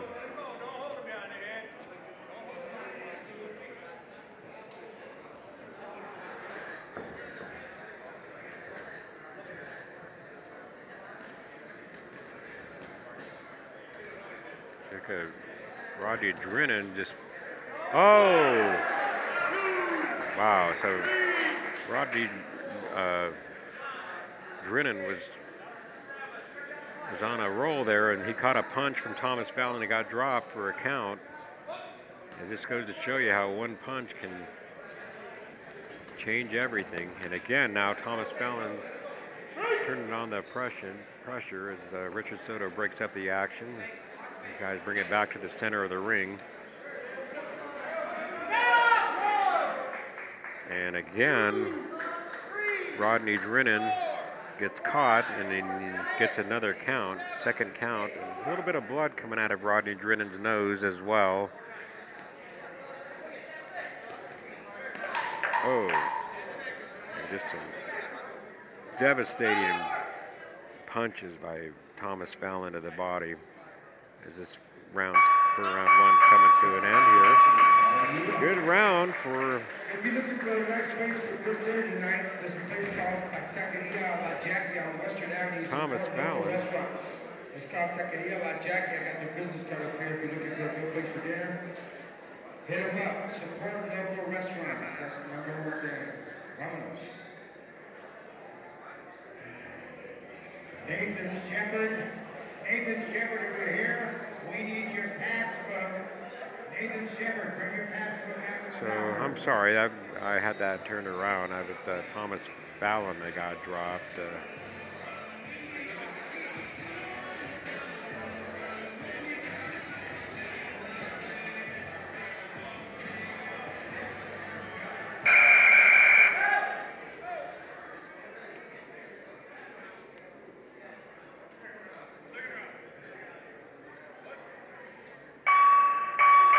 Two gets underway.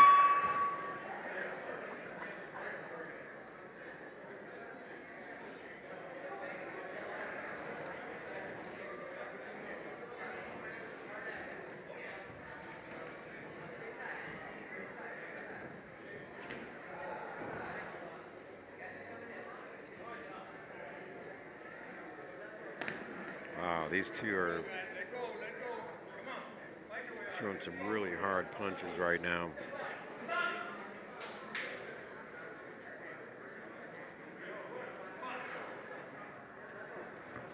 Drinan begins walking Fallon down again.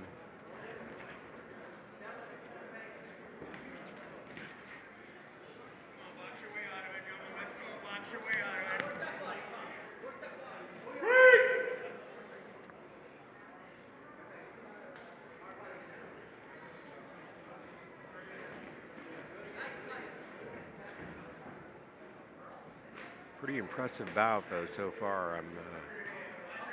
Drinan just continues to work that body. Thomas Fallon answering right back. Drinan just beginning to pour it on. Could keep a little bit of distance there. Round two's in the books between Thomas Fallon and Rodney Drinan. Thomas Fallon, again, 51 years old from Massachusetts, and Rodney Drinan from Houston, Texas, out of Scarberry Boxing, 50 years old.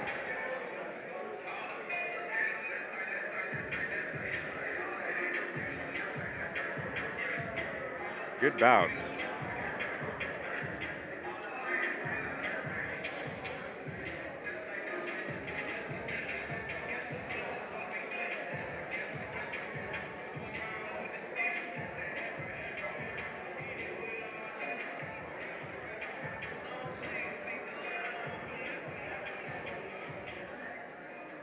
We're going to have the third and final round.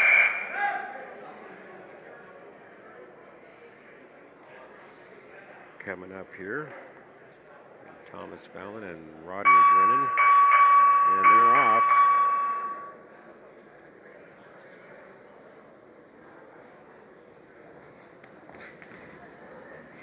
Drinan again striking early.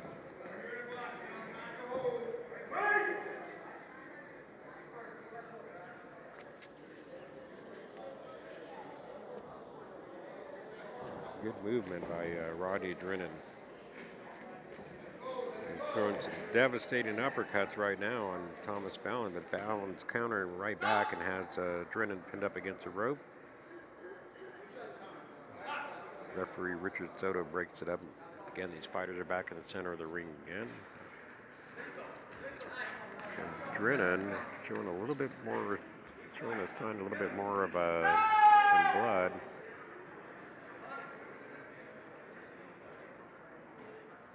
And Thomas Fallon getting 1 point deducted.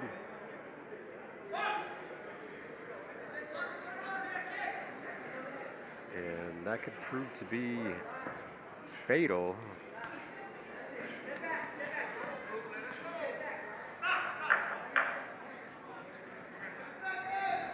Final seconds of the round and about tick away. Good hard right by Fallon. All right, that was a pretty impressive bout right there. We'll see how that point deduction factors in though. And one thing you don't want to do is once you get a warning from Richard Soto, you want to make sure you listen because he doesn't mess around. He has no problem. And that's what makes him one of the great referees. Is he has a line and you just can't cross it. And he sets it a high standard in that aspect. And if you're a fighter, you gotta respect that. And plus, he's really good at watching out for all the fighters, anyways. And I know a lot of times these referees get criticized for stopping a fight early or they don't agree with it, but I can tell you from firsthand experience, sitting ringside at most fights, I can see their cause or see the reason why they did it. So let's see how this turned out for Thomas Fallon and Rodney Drinan. See how that point deduction factored in, and then a drop.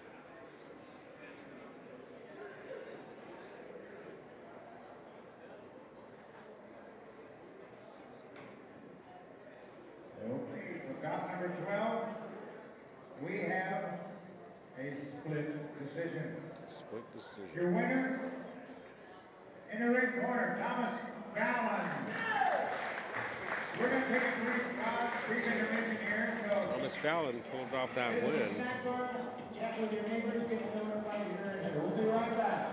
All right, we're going to take a little break right now, but I'm going to leave this running because I don't want to lose my feed. So we're going to keep this running. Back in a few minutes.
Give them some love, man. Come on.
So grab yourself a shirt before you head out.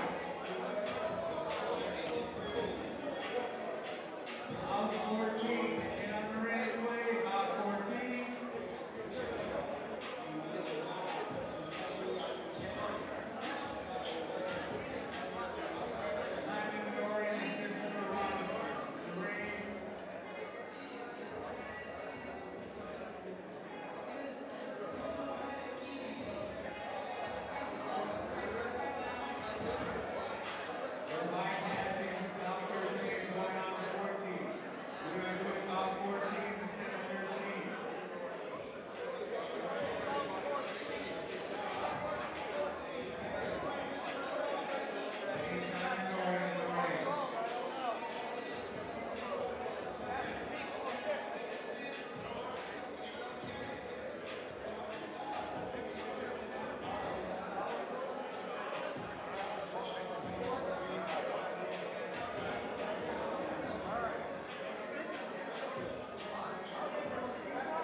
Tyson, Goring, and Christopher Robinson.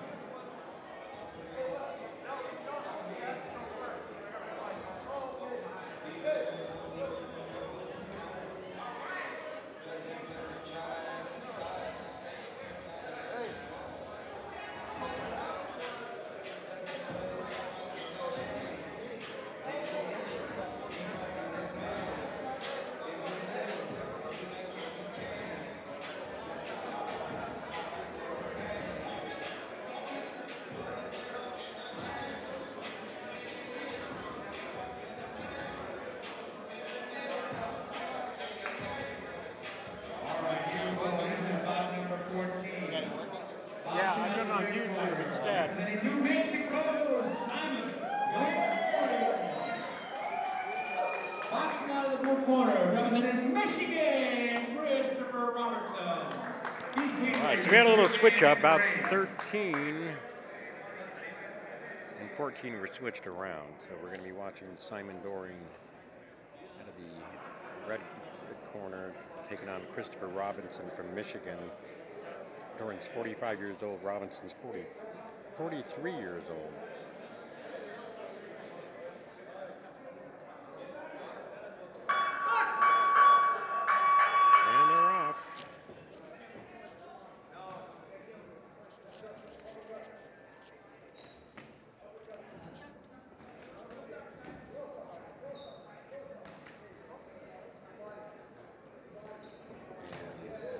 I think this is going to be one of those bouts where it's going to be a tough one to score unless one of them lands a punch, but they're both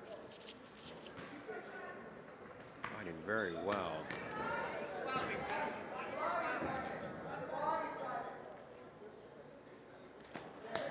Goring pouring on the pressure. He's countering very well.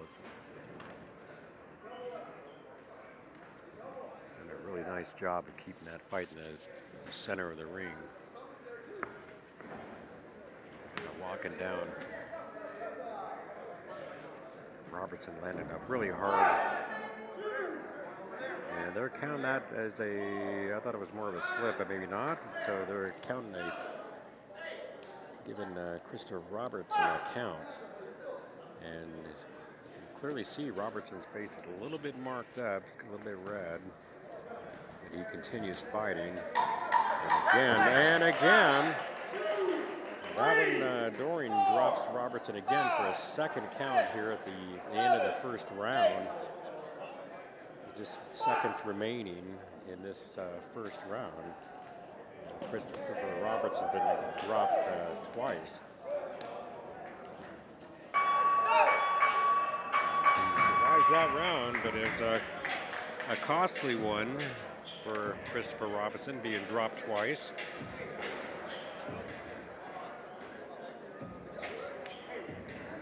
So they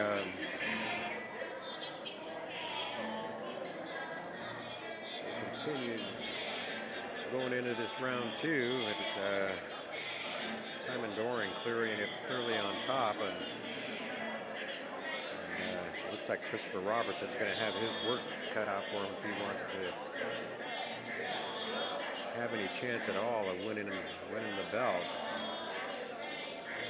Good action though. Robertson landed some pretty good shots actually, some good body shots.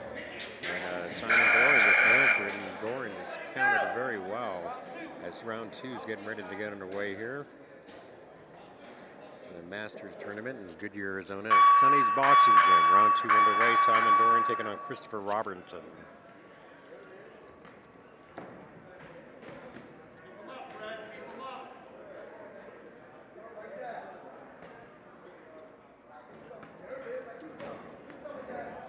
Goring just really patient, swinging some really wide hooks. Goring was, and a nice body shot, and Robertson answers right back.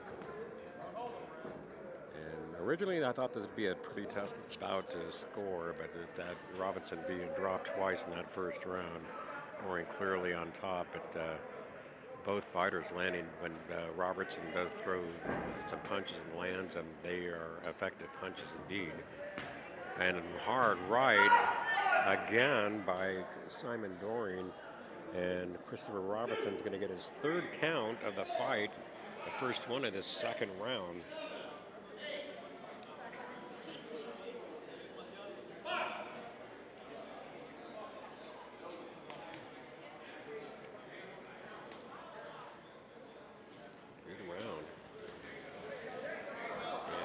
Like Robertson might be a little bit dazed here.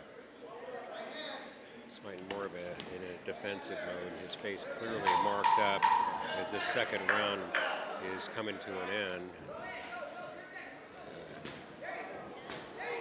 He's taking some really hard punches again.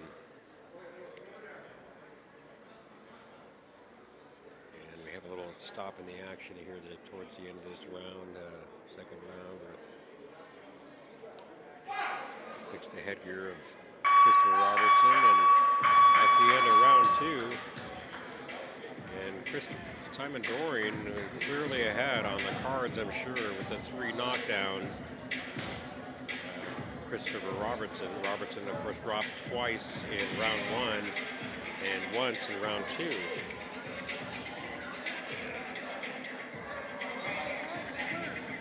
Very good bout to watch, though. Very nice fight. I hope it goes the distance. And that's the only thing I hate about the amateurs and even the Masters tournament. I wish they could go more rounds, but again, it's a safety factor, I'm sure, a lot of times. But boy, I sure Sure wish they could go more, so we could enjoy more of this great boxing as the third and final round between Simon Doring and Christopher Robertson get underway. Simon Doring, 45 years old, and Christopher Robertson, 43. Doring dropped Robertson 3 times already, twice in round 1 and once in round 2. It's just, again, Doring is getting warned by the referee for rabbit punching. And it's purely by accident, I'm sure. It's just the way Robertson turned on Doring caught him. And Doring has a really hard right. And you can best bet that Chris Robertson is feeling those stingers. And again, this killer hard right by Simon Doring. And we got another count, the 4th count for Christopher Robertson in the first one in this 3rd and final round, and he will survive that round, but I wouldn't be surprised if this referee stops this bout if it keeps going on at this pace. But Robertson clearly fighting back. Just not really as effective as the punches. Goring, and he waved it off, and you can't blame the referee for that. The referee calls off that bout, but it was a really good bout to watch as Simon Goring will pick up that belt. But the referee wisely stopped that fight, preventing any serious injury on Christopher Robertson. Good win for Simon Goring, though. Good bout.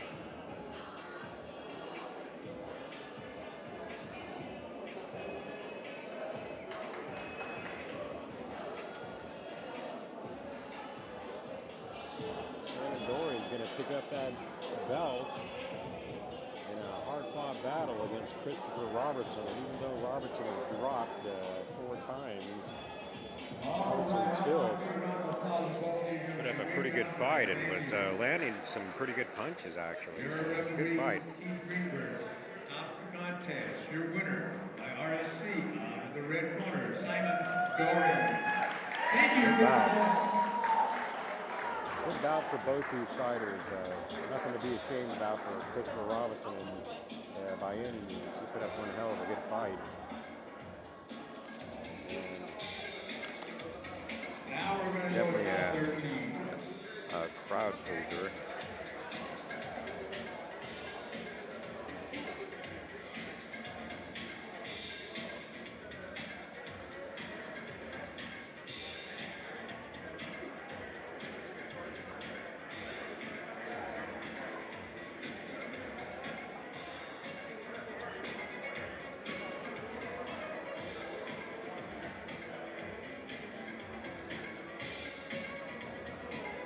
Going into with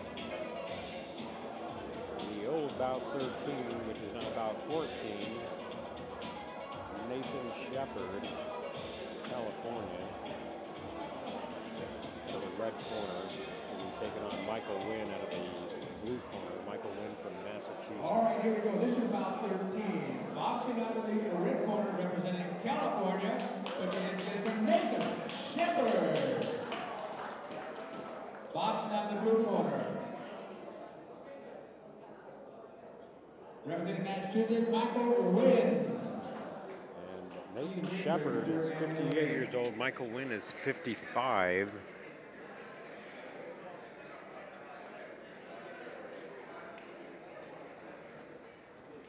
And I think the reason they switched this bout around is they were waiting for Nathan Shepard's book. They needed his papers, I believe, here, but this round 1 getting underway. And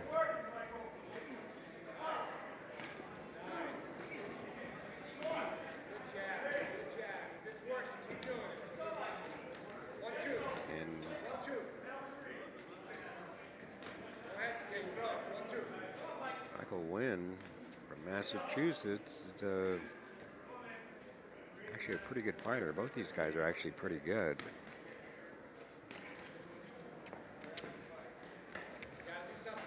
Michael Wynn landed some pretty good blows on Nathan Shepard.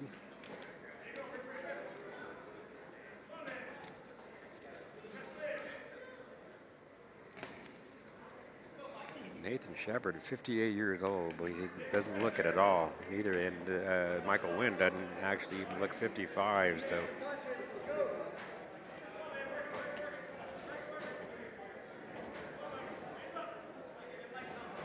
both fighters fighting pretty smart actually. And Nathan Shepard did a pretty good job of blocking a lot of these shots Michael Wynn is throwing on him. And Wynn is just unloading a barrage of punches. I think it's a little strategy move on Shepard's part to tire out his opponent maybe. I'm not sure. You will have to see. Good bout.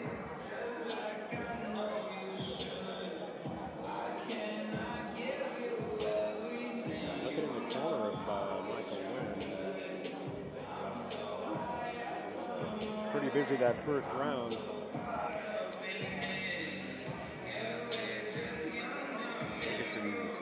Some pretty deep breaths, but he stayed pretty busy.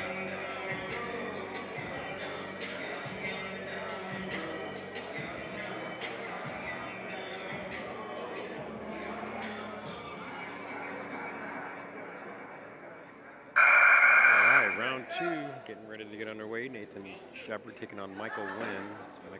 Nathan Shepard in the red gloves, Michael Wynn in the blue gloves. Round 2 is underway.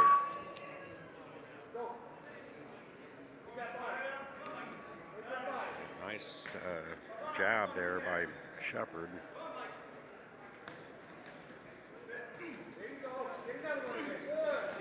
Shepard looking for an opening. And Michael Wynn just continuously throwing a barrage of punches. And I can clearly see a lot of them are being blocked, but nonetheless, he's staying very busy. Has a nice right body shot by Wynn. And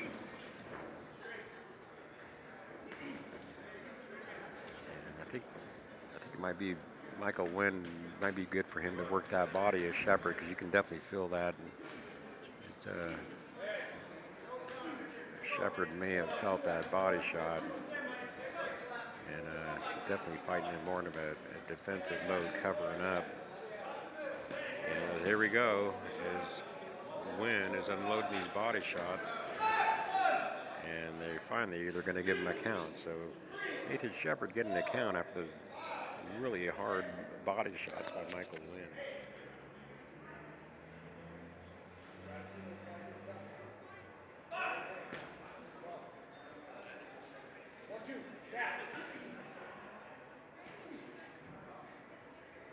Michael Wynn is pretty impressive. Again, working that body, and again, Shepard is feeling it. You can tell. And this round 2 is coming to an end. That was a good round for Michael Wynn, I'm sorry.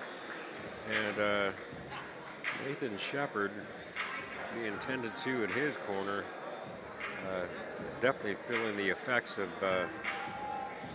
some pretty hard blows to the body thrown by Michael Wynn.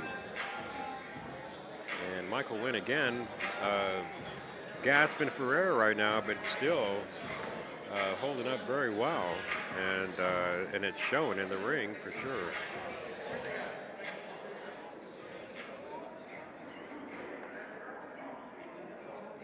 Got the third and final round of this coming up here at the Masters tournament. Sonny's boxing gym in Goodyear, Arizona. You're watching Nathan Shepard and Michael Wynn in the third and final round. Nathan Shepard was dropped in round 2. And here we go, final round.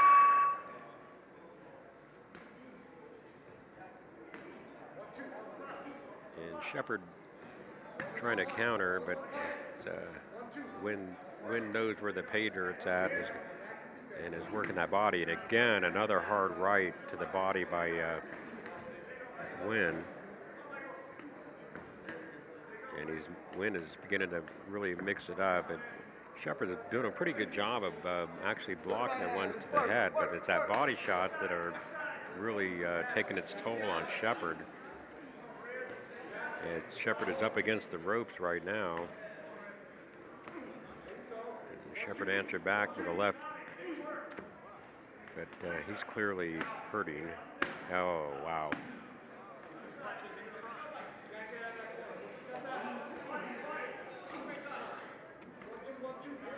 Wynn is just working it. And the referee giving Wynn, or even both of them, I guess, a warning to keep their punches up a little bit and avoid those low blows as we're in the third and final round of what's turned out to be a pretty good bout. The final seconds of the bout tick away. Michael Wynn clearly on top on this one. Going to town. It ends it with a barrage of punches, but Michael Wynn definitely pull off that win.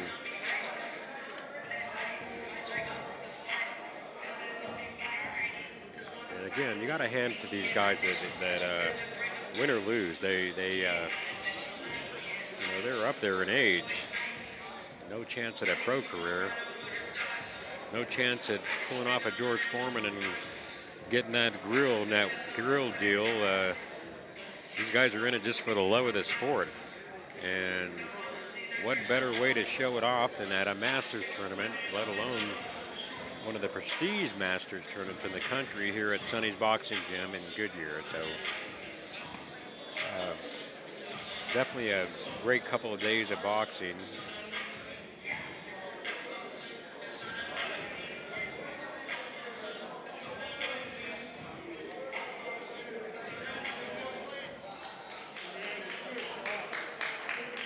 Shepard coming over to congratulate Michael Wynn's team. Definitely well thought bout by him, even though he took a drop, and he's going to be feeling those body shots tomorrow.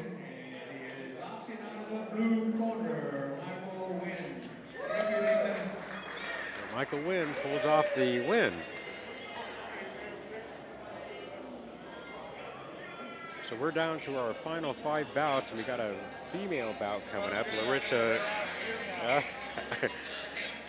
Eichacker is going to be taking on Deborah Tedford from Texas. And watched the Larissa fight yesterday. It was a really good bout.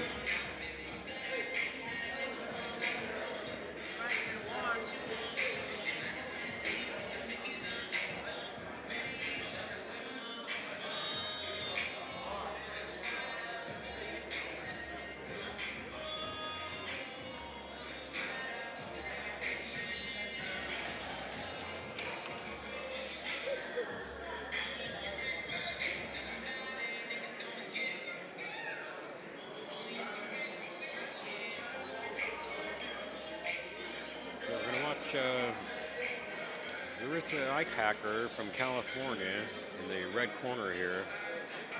Tremendous skill as a fighter. Really enjoyed watching her yesterday. Going to be taking on Deborah Tedford from Texas. Watching on the red corner from California, Larissa Eichacker. Eichacker has the definite height advantage and reach advantage. From Texas, Deborah Tedford. Albert Larissa is the third person in the ring. So we will see the final female bout of the 2017 Masters tournament, and so far every female bout has been really impressive. And Eichacker is 49 years old and Tedford is 53, and neither one of them look their age. And I'm not just saying that to be nice. Here we go, right away. Eichacker is using the advantage of her reach, setting the tone of this fight, and right at a nice range.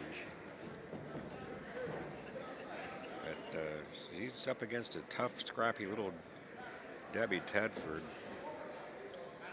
who I'm pretty sure isn't going to go away pretty easily.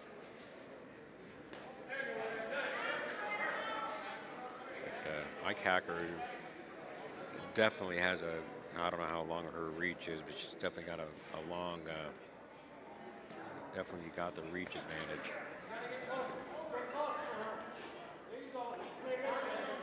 You got to remember, all these people fought yesterday, or most of them did, fought yesterday. So anything that happened yesterday, any aches and pains, and as of course they're all older, they're definitely feeling it today. So to see them climb back in the ring for a second day, to me, is they're all winners. And again, I just want to stress the tremendous respect I have for all these fighters, win or lose. You know, and some of them aren't the most skilled or whatever, but you know, just climbing in there is no easy task in itself. As we watch Larissa Ike Hacker, I'm sorry, using the advantage of that reach against a tough little scrappy Debbie Tedford, though. She's holding her own. I think the only way Deborah Tedford can, she's going to have to fight on the inside to have any chance at all against the long reach of Larissa Ike Hacker. And I'm not sure how tall Ike Hacker is, but I can tell you she's taller than Sonny Gutierrez because I'm looking at it right now, but very good fighter. I was really impressed watching her yesterday. And good bout though, and I'm thinking that Deborah Tedford's going to make some adjustments and probably try to pull this fight onto the inside a little bit.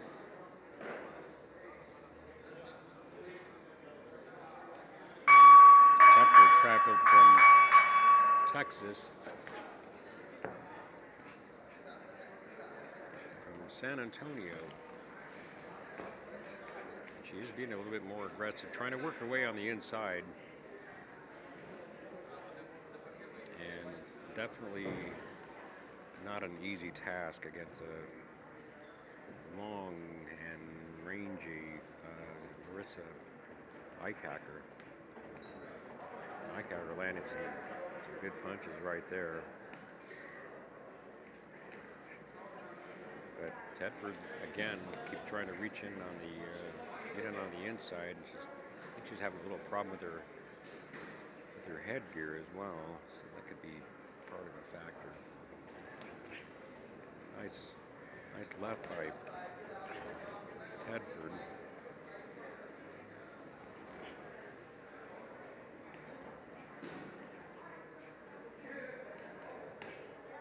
Hard right by Ike Hacker. That one she felt that one.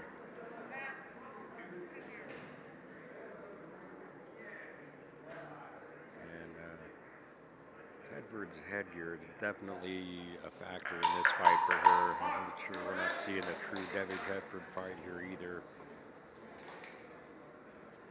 Nonetheless, quite the little scrap. So round 2 comes to an end.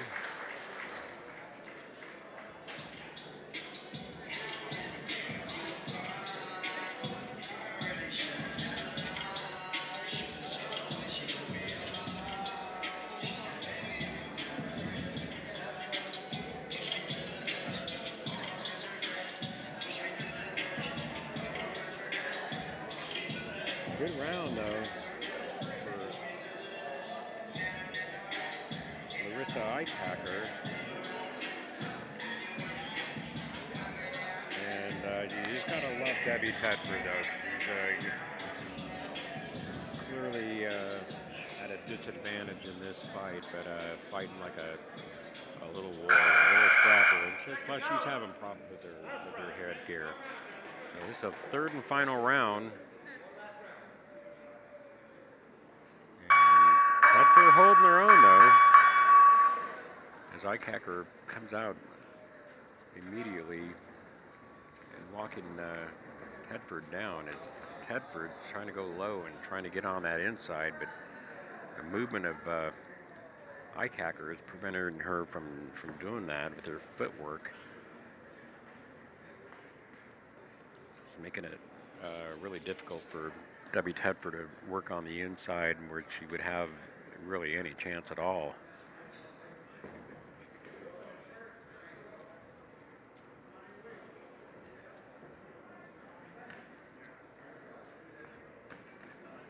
There we go. Tedford has managed to land a couple of shots when she can get in there, but she just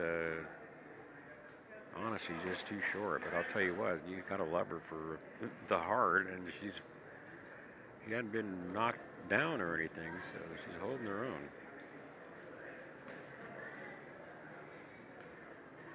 And actually right now just actually displaying some pretty good defensive skills as well. But you can see her charging in there, trying to get in on that inside. Hoping she could get in there, but it's just the reach of Icacker is just way too much. As Icacker just continues to pour it on in this final seconds of the round. And there we go. The referee checking with Tedford, making sure she's okay. And I'll tell you what, if you have a trophy or a belt for hard, I would have to give it to Debbie Tedford for sticking it out and making this a fight. You know, it was, no, Icacker had the long reach and everything. Still a little nuisance for Icacker, but great skill on behalf of Icacker. So she's definitely a great fighter to watch.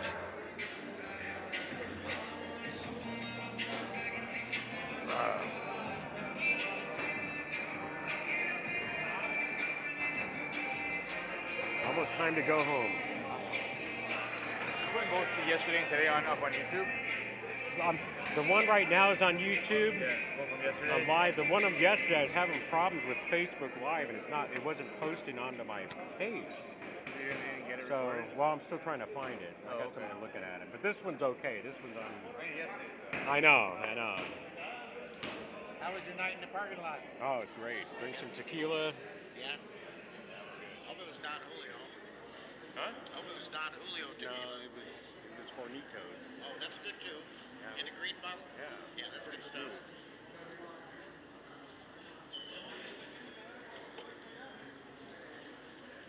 All right, how about a big round of applause for these ladies? Great job, guys. We have a winner by unanimous decision in Sheet boxing out of the red corner, Larissa. As expected, Larissa Icacker picks up the unanimous decision win over a tough Deborah Tedford, who, in my opinion, should get some kind of recognition for her heart.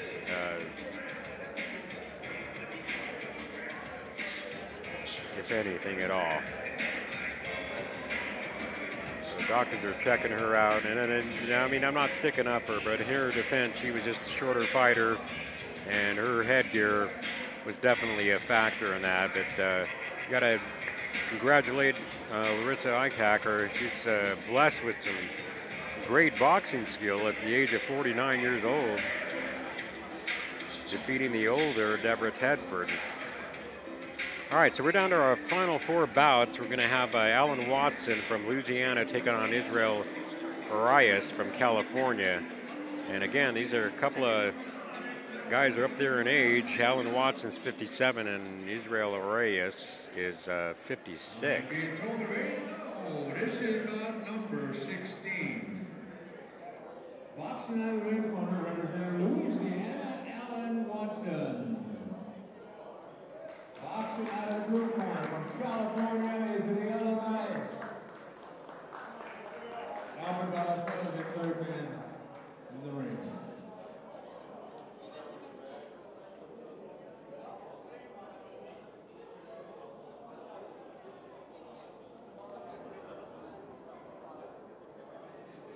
All right. Round one between Alan Watson and Israel Reyes. As we are down to the final four bouts. This is round one.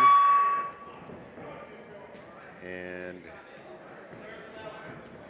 Watson is going out like it's the final seconds of the round. He's down by a couple of rounds, but Reyes bouncing right back.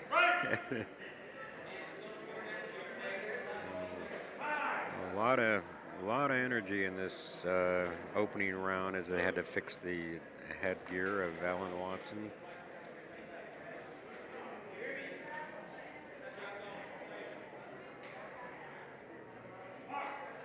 All right, so here we go. And again, they're tying it up. And Reyes lands a left. And Watson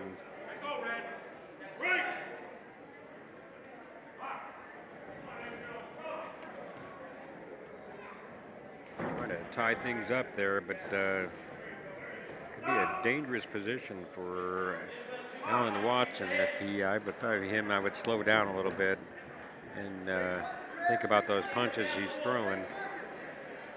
As Reyes is finding those openings. You know, even though Watson's fighting with a lot of speed, Reyes is landing some really good shots to the body and the head shots right there, and I think that might be a count right there for you. Yeah, it sure is. So Alan Watson's getting a count from a combination of punches thrown by Israel Reyes, so it's a first count of the round for Alan Watson. A count as this round is getting ready to come to an end, and I think Watson may have gassed himself out early. So we shall see.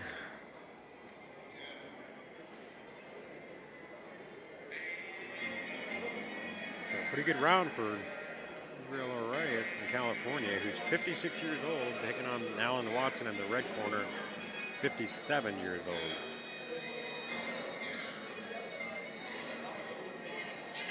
So Reyes, the smaller of the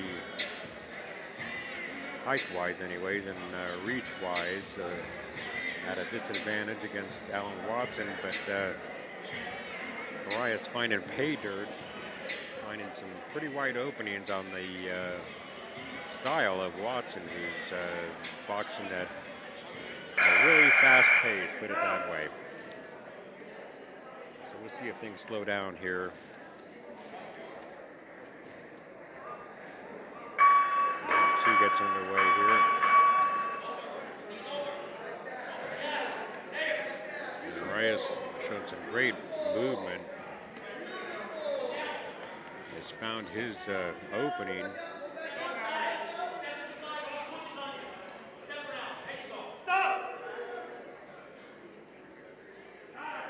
And again, we have a timeout. We're fixing the headgear of Alan Watson.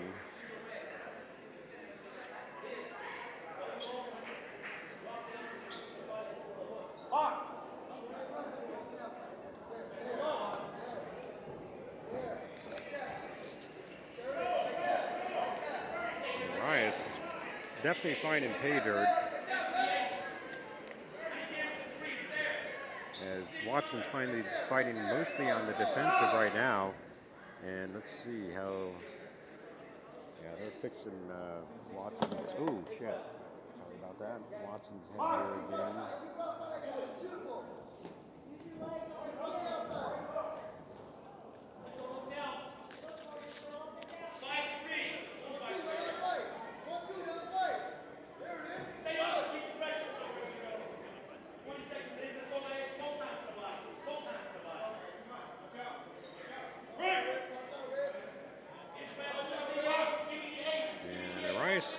Shown he had some. You could tell definitely tell he's boxed before. Probably more experienced than Alan Watson, as this round two is beginning to come to an end. So Reyes shows a nice right uppercut on Watson, and that's the end of round two. This three-round bout. Reyes probably clearly ahead on the cards. Pretty good skill.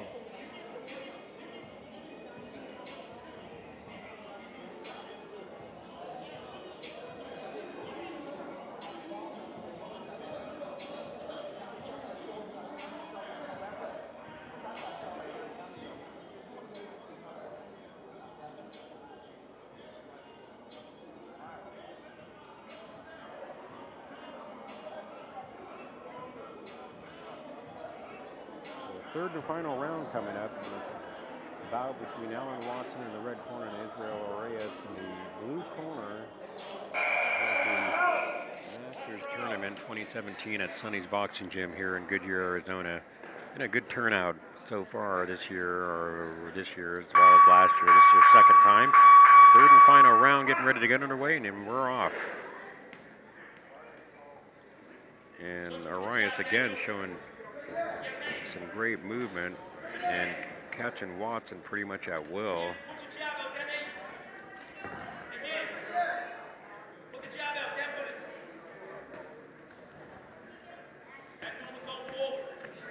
Wow. And headgear of Watson's definitely a factor too. I think he can't see as well. As you can see, he's constantly trying to adjust up, and a rabbit punch right there, and I think it was unintentional, but the ref didn't really catch that. As Arias continues to work the head and the body, and Watson continues to have to fix his headgear, but again, Arias jumps right out and catches a nice right. He catches Watson the right.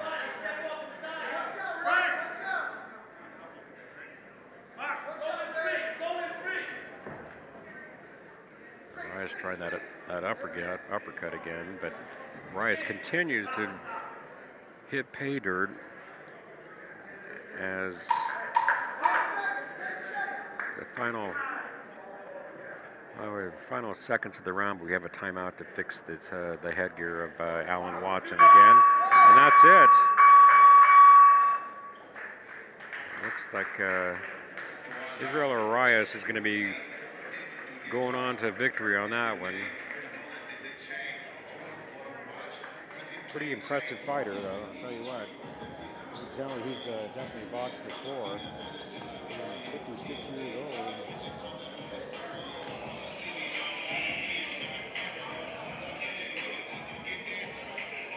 So we'll see how the judges score, but I'm anticipating Israel Reyes coming off of that victory.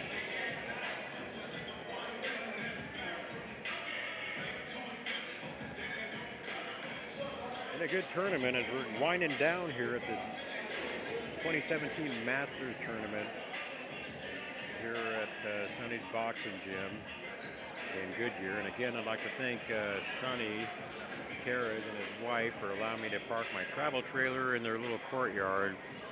It's definitely a cool little area.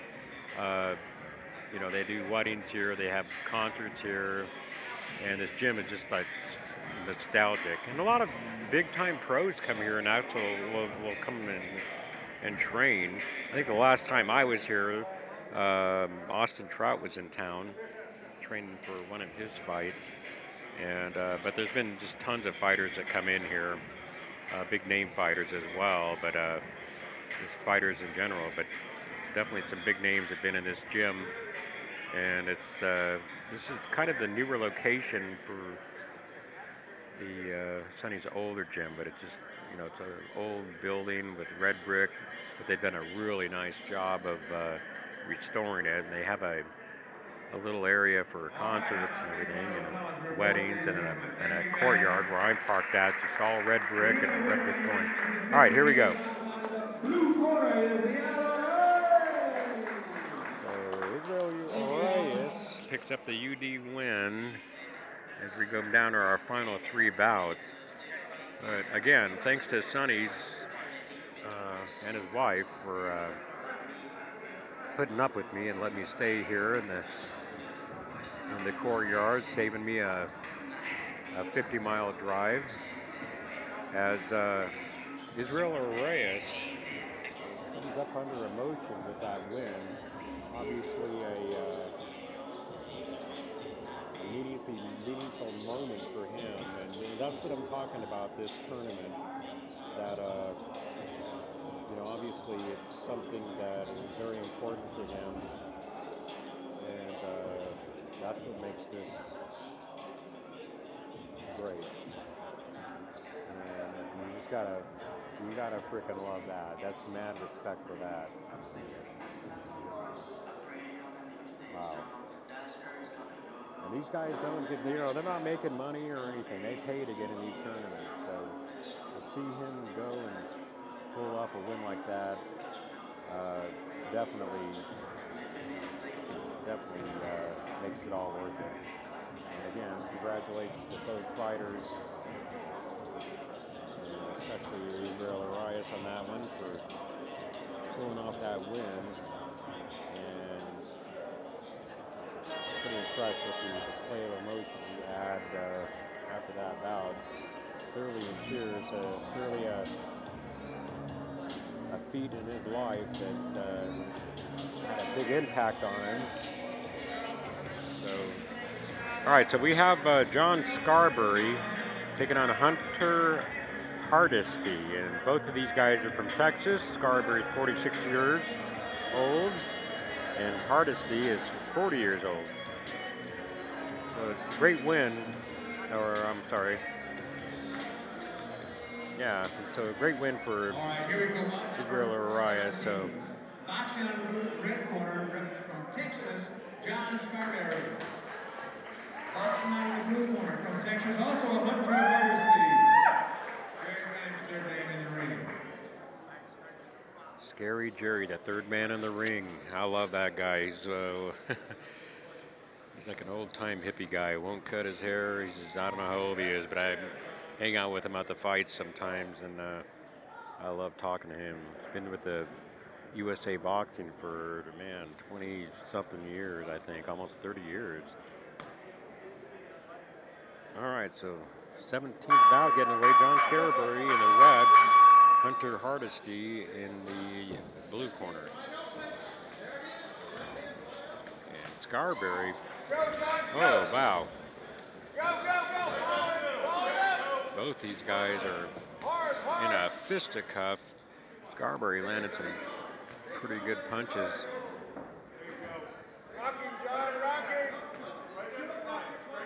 Wow.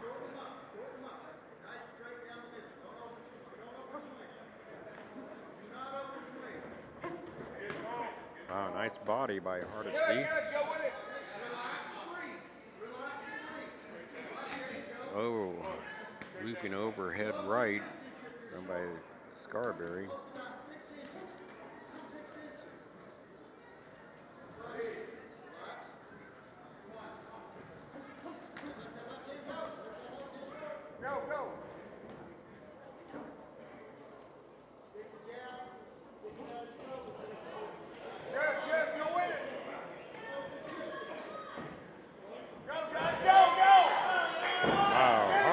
Thrown by Scarberry.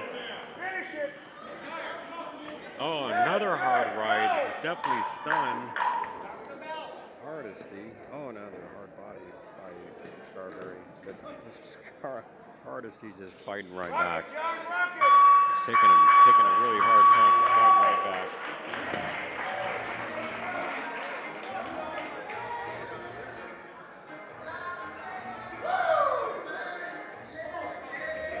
That was a good round. And again, these Masters tournaments, these guys are in no way professionals, but they just love the sport. And I'll tell you what, I've been to a lot of pro fights, and I've been to some of the biggest fights in boxing. And some of my favorite fights I've ever seen have always been in the amateur division. And today's no exception. They may not have the fame or the money or the skill, but I can guarantee you they have heart. And they sacrifice a lot to be here to do this as well. All right, round two getting ready to get underway. John Scarberry taking on Hunter Hardesty in a 3-round bout.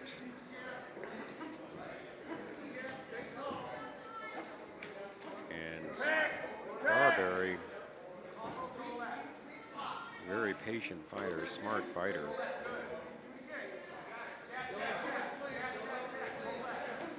Looking for an opening. And Hardesty's getting in there, landing a few punches. I think John Scarberry's got the advantage on the reach advantage for sure. Hardesty definitely not going to go away anytime soon. He lands a hard right on Scarberry. Definitely got his attention.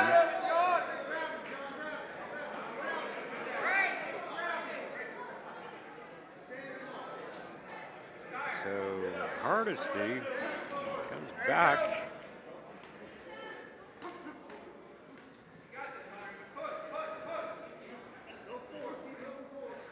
Oh, hard right by Hardesty. He's kind of like turning this around. Scarberry might be a little bit gassed out, but wow, this is a good fight. Round comes to an end. Scarberry clearly gassed out, but still a great fight. You just gotta love that. This is a good bout. And again, that's what I'm talking about, though. These guys are in no way professional fighters, and they're up there and they're well past their prime if they were pros. And you see them come out here, you just got to have mad respect for the winners and the losers. And I don't know. That's what to me is kind of like keeps this sport alive when you have fights like this, where money and fame is not a factor. We go into this third and final round. John Scarberry in the red corner taking on Hunter Hardesty in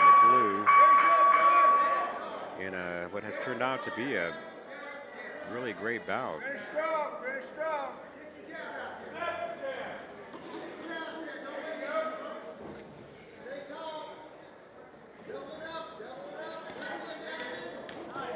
Hardesty again landing some impressive punches against what appears to be a bigger and stronger John Scarberry.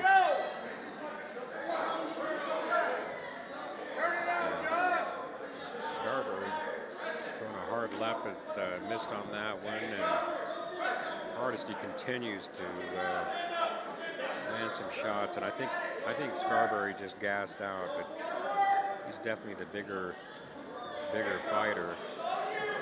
And he's not giving up anytime soon, though. He may be gassed, but he's great defensive skills right there, though. He may be ready to drop here in a minute if Hardesty can get in there and land a few more punches.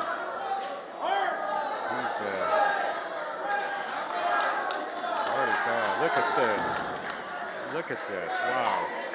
You're watching two guys going toe-to-toe. And the crowd is egging them on. This is definitely one of the best matches of the day. And you gotta fucking love that. How great is that, man? That was one hell of a fucking thing. Wow. Oh, excuse my language.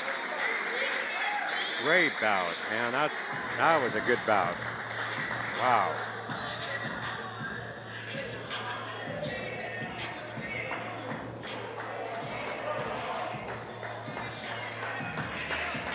Wow. I'll tell you what, there is no loser in this bout. I don't care who gets the belt. Both these guys fought their asses off. Man, that was good.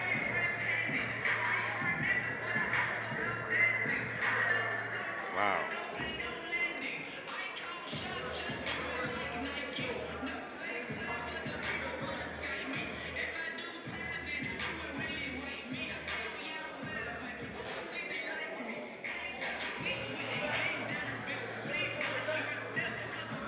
We still have two bouts left. Rick Bobbigan is going to be taking on Edward Powell, and Rick Bobbigan from Savarese Boxing, California. All right, let's see who's going to pull off this win. In my opinion, is probably I would have to say that was probably the fight of the tournament for me. Decision, and he was boxing out of the blue corner. Mr. Hardesty pulls off that win and started out that John Scarberry in that first round. Looked like he might be able to put an end to that bout pretty early, but Hardesty turned it around and landed some punches that I think just Scarberry just gassed out is all. Definitely, I think Scarberry's a stronger fighter, a more powerful puncher. I think he just gassed out is all. But nonetheless, Heather Hardesty walks away with the belt.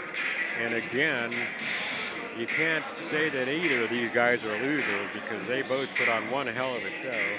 Definitely, gotta say, probably my favorite bout of the day for sure.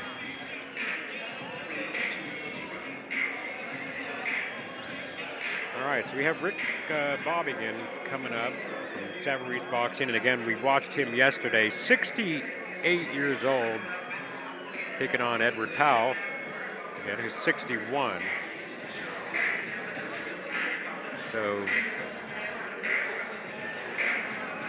you gotta love it, man. 68 years old, still climbing in the ring.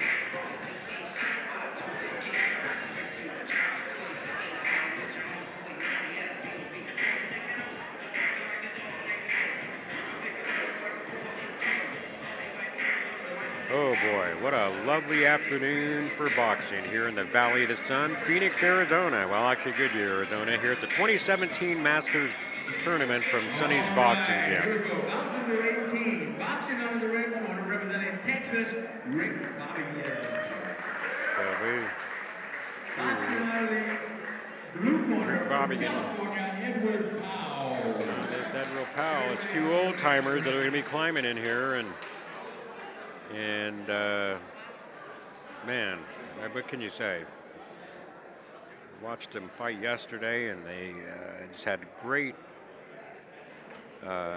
skill and ring smarts. I guess you really need ring smarts when you're that age because you don't want to get injured or gas yourself out. But we're watching Edward Powell come out right away, trying to set the tone of this fight.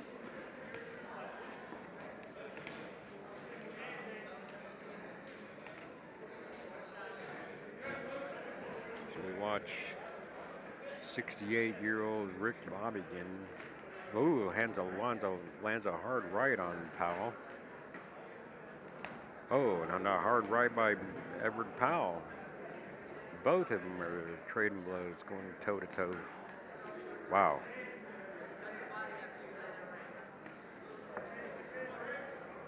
And if it keeps going at this rate, this is going to be a tough one to score.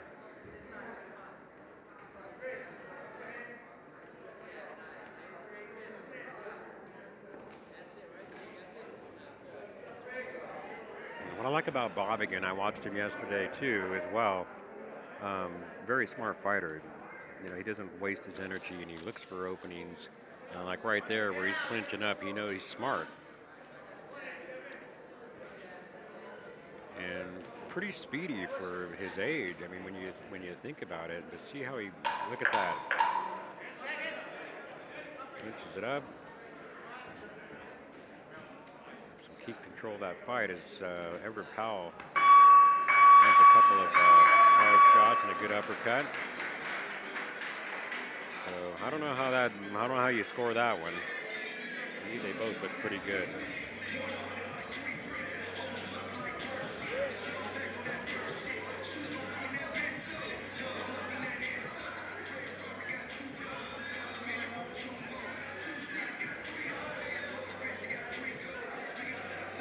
We're winding down to the last two fights here at the 2017 Masters at Sonny's in sunny Arizona. It's been a great tournament.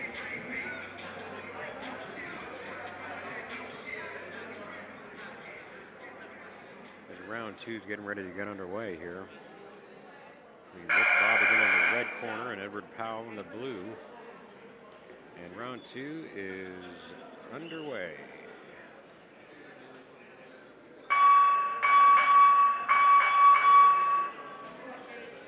But just look at the footwork of both these fighters. Bobigan clearly, You know, I see a lot of Lou Savarese and Rick Bobigan here. You can tell he's worked with them, and Lou Savarese has always been one of my favorite heavyweight contenders that I've always told him he's fought in the wrong time period. Oh, hard right thrown by Bobigan. And Powell trying to answer right back, but trying to get those uppercuts in. And I gotta say, I'm really impressed with the speed of Rick Bobigan.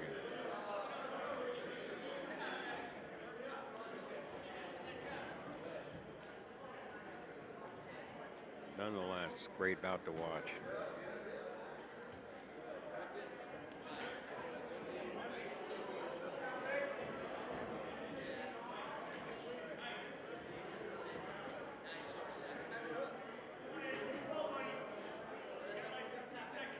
Rick Powell trying to cut out that ring as Bobigan lands another right. Getting ready to come in. Another hard right thrown by Bobigan. But Powell just keeps moving forward, and he's not going to go away anytime soon. That's the damn sure. Good round. Great fight to watch.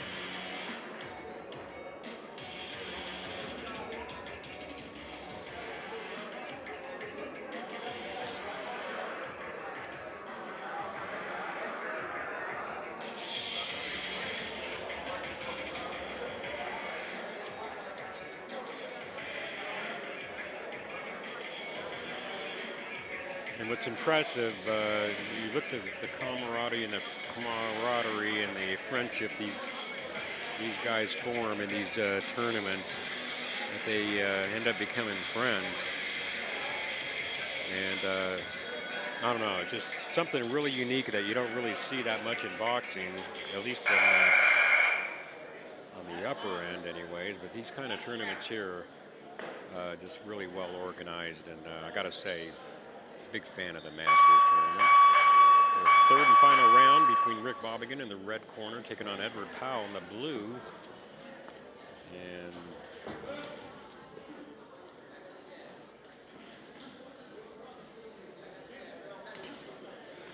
Powell trying to make up some points here.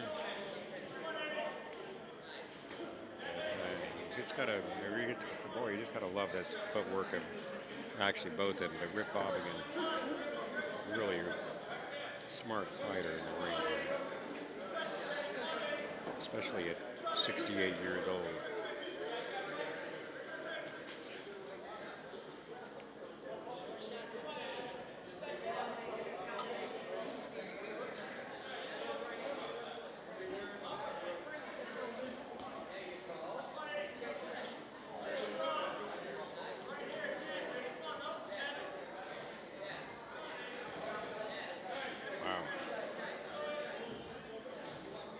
Look at that, though. Look at this footwork and this movement. It's being displayed here. And these two grandpas in the ring here that could probably still kick my ass, I'm sure. The final seconds ticking down to the third and final round for these two. As Edwards continues to try to make a statement at the end of that round. Great bout. Good bout. That was a good bout. You gotta, like I said, just gotta mad respect for these guys.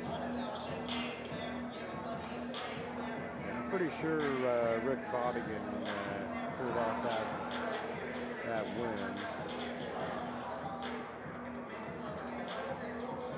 But we shall get the official word from the judges on that. Again, I'm sure they're going to do it a third time, but here get a chance to come down and watch or participate in next year's Masters tournament. I highly recommend it. Just a great bunch of people.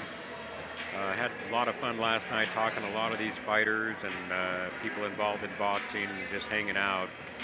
And to me, that's the true boxing right there. You know, it's just great stories from some of the local guys here who I consider legends in my book. You may not see them at all the big fights or anything, but definitely legends in their own right, and just mad respect for all these guys. So, yeah.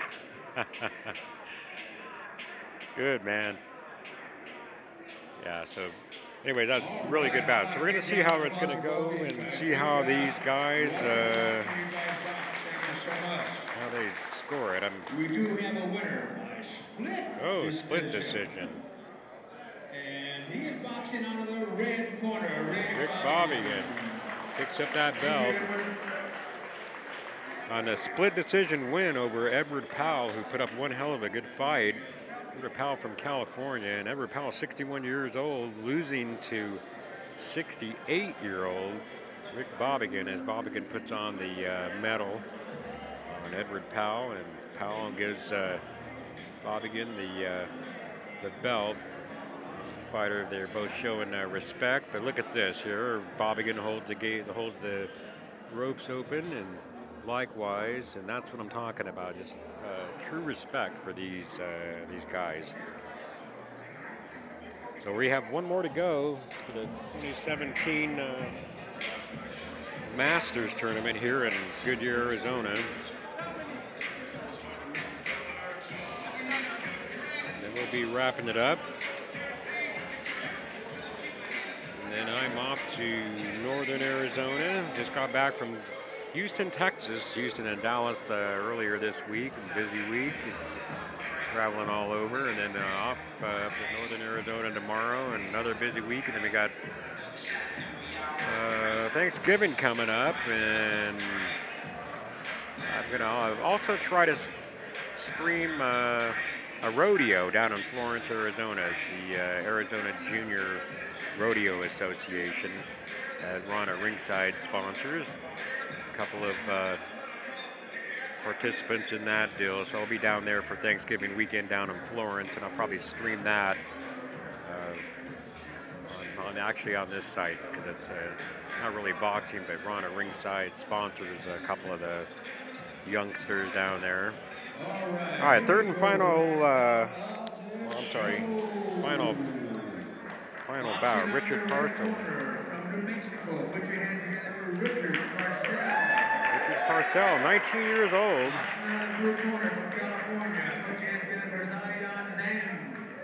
Taking on 31-year-old Zhang Zhang. As the referee gives the final instructions to these two. And that's pretty good age difference for Parcell, 19, and Zhang, 31 years old. And we'll see what the young, anxious Richard Parcell has to offer here.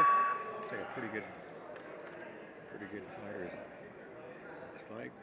And Zhang looks like he's got some experience.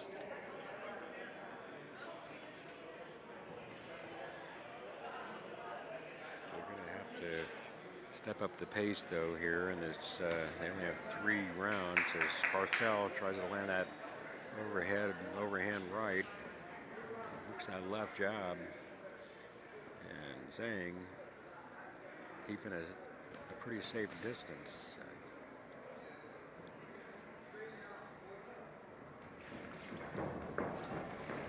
Zhang finding an opening there against the younger Parcell. Wow, good scrap.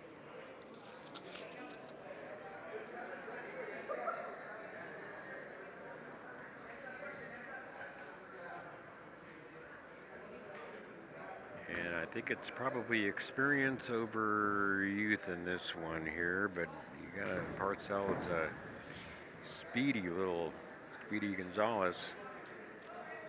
As Zhang's using the ring, some good movement.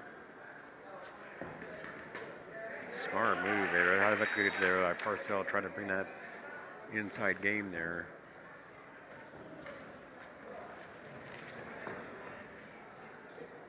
I like this kid Parcell, the way he finds a way to box his way out.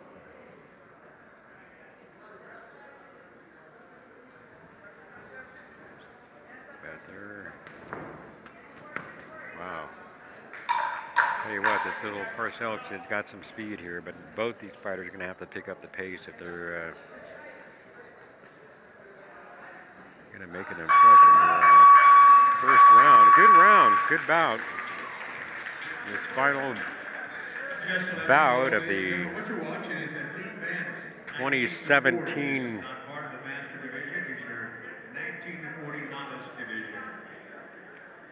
Masters tournament. And this is actually not, this is just the novice division, so this is, I guess, not really technically part of the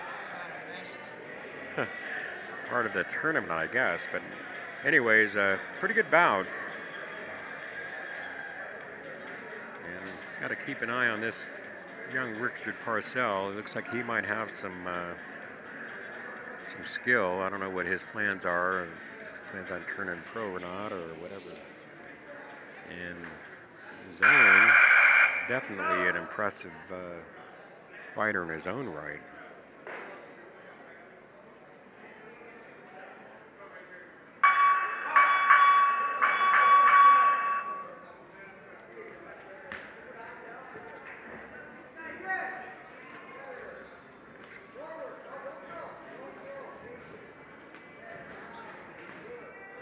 Wow. Zhang has got some great moves. I can tell you that right now. He's finding openings in a really tight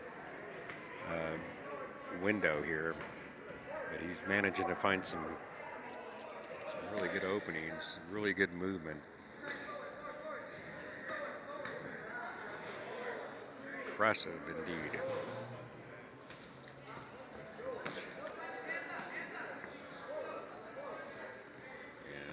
Young Richard Parcells definitely making a statement, that's for sure.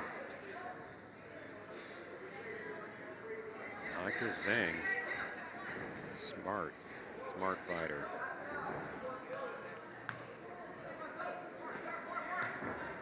Again, look how Zhang, he just knows he's at a tight window, but he can find that opening, like right there.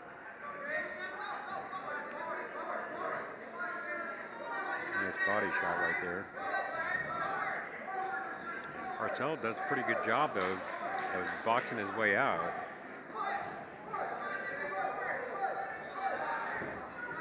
Zhang's applying the pressure right now, and definitely racking up some points. Having the youngster, Parcells, more on the defensive mood as they fight.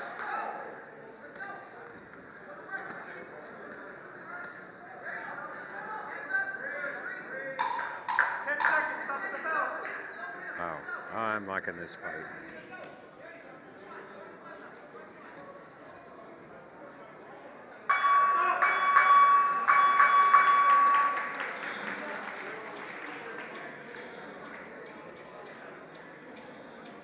Pretty good bout.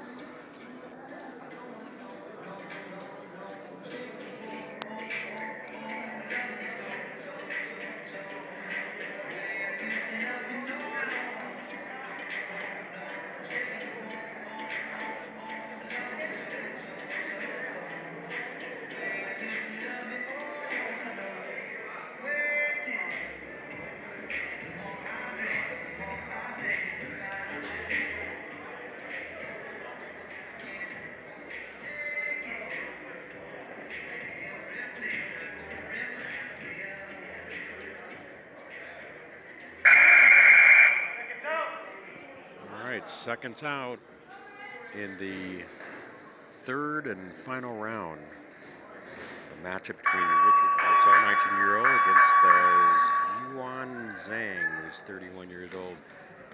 And Zhang looks pretty impressive as a fighter against the youngster Richard Parcells, who is a pretty good boxer in his own right. It's probably just that Zhang is more experienced of a fighter. And I like the way Zhang moves around and finds an opening at a very, very tight window that Parcells leaves open. He doesn't leave a lot of room.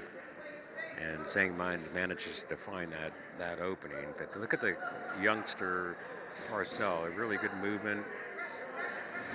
And I'm going to try to follow this kid because I kind of like his style.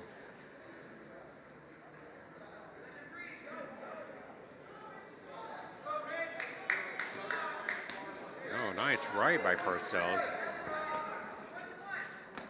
And Zhang answers right back. Like I said, look at those tight windows, and he's finding some openings right there. Getting some good shots in.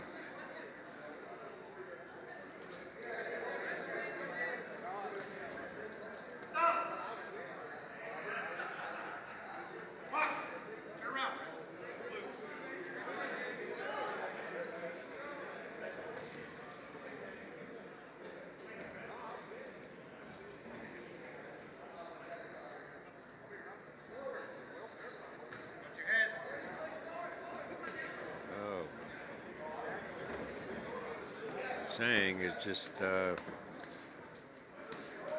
tearing it up, I think. And look at that. Parcell's answers right back, counted really well. Lands a nice left. And wow. Both of them countering really, really well. Taking some shots. And I don't know who's going to pull that off. I'd give it to Zhang. But you got to be pretty impressed with this Richard Parcell kid. I'm definitely going to I'm going to follow him for sure. I think he's got a bright future depending on which direction he goes. And definitely impressed with Leon Zhang.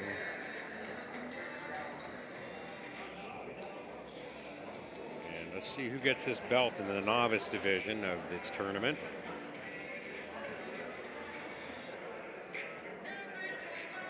And that's going to wrap it up for the 2017 Masters tournament here at Sonny's. Great couple days of boxing. And it's been a great tournament that's clearly on the rise, and I'm sure next year is going to be no different. And they bring that back here to Sonny's gym.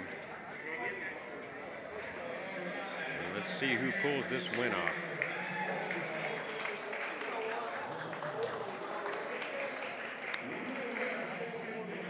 Split decision. So Leon Zhang pulls off that win against Richard Parcell, who has nothing to be ashamed about. A good fighter, man. Hey, good fight. So yeah, that's pretty good. Anyways, that's going to wrap it up.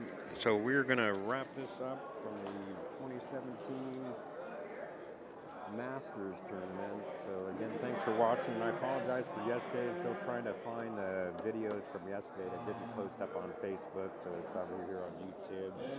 So anyways, thanks again for watching, and we'll see you soon. The best box award for Ryan Webster. That is the best boxer of the tournament.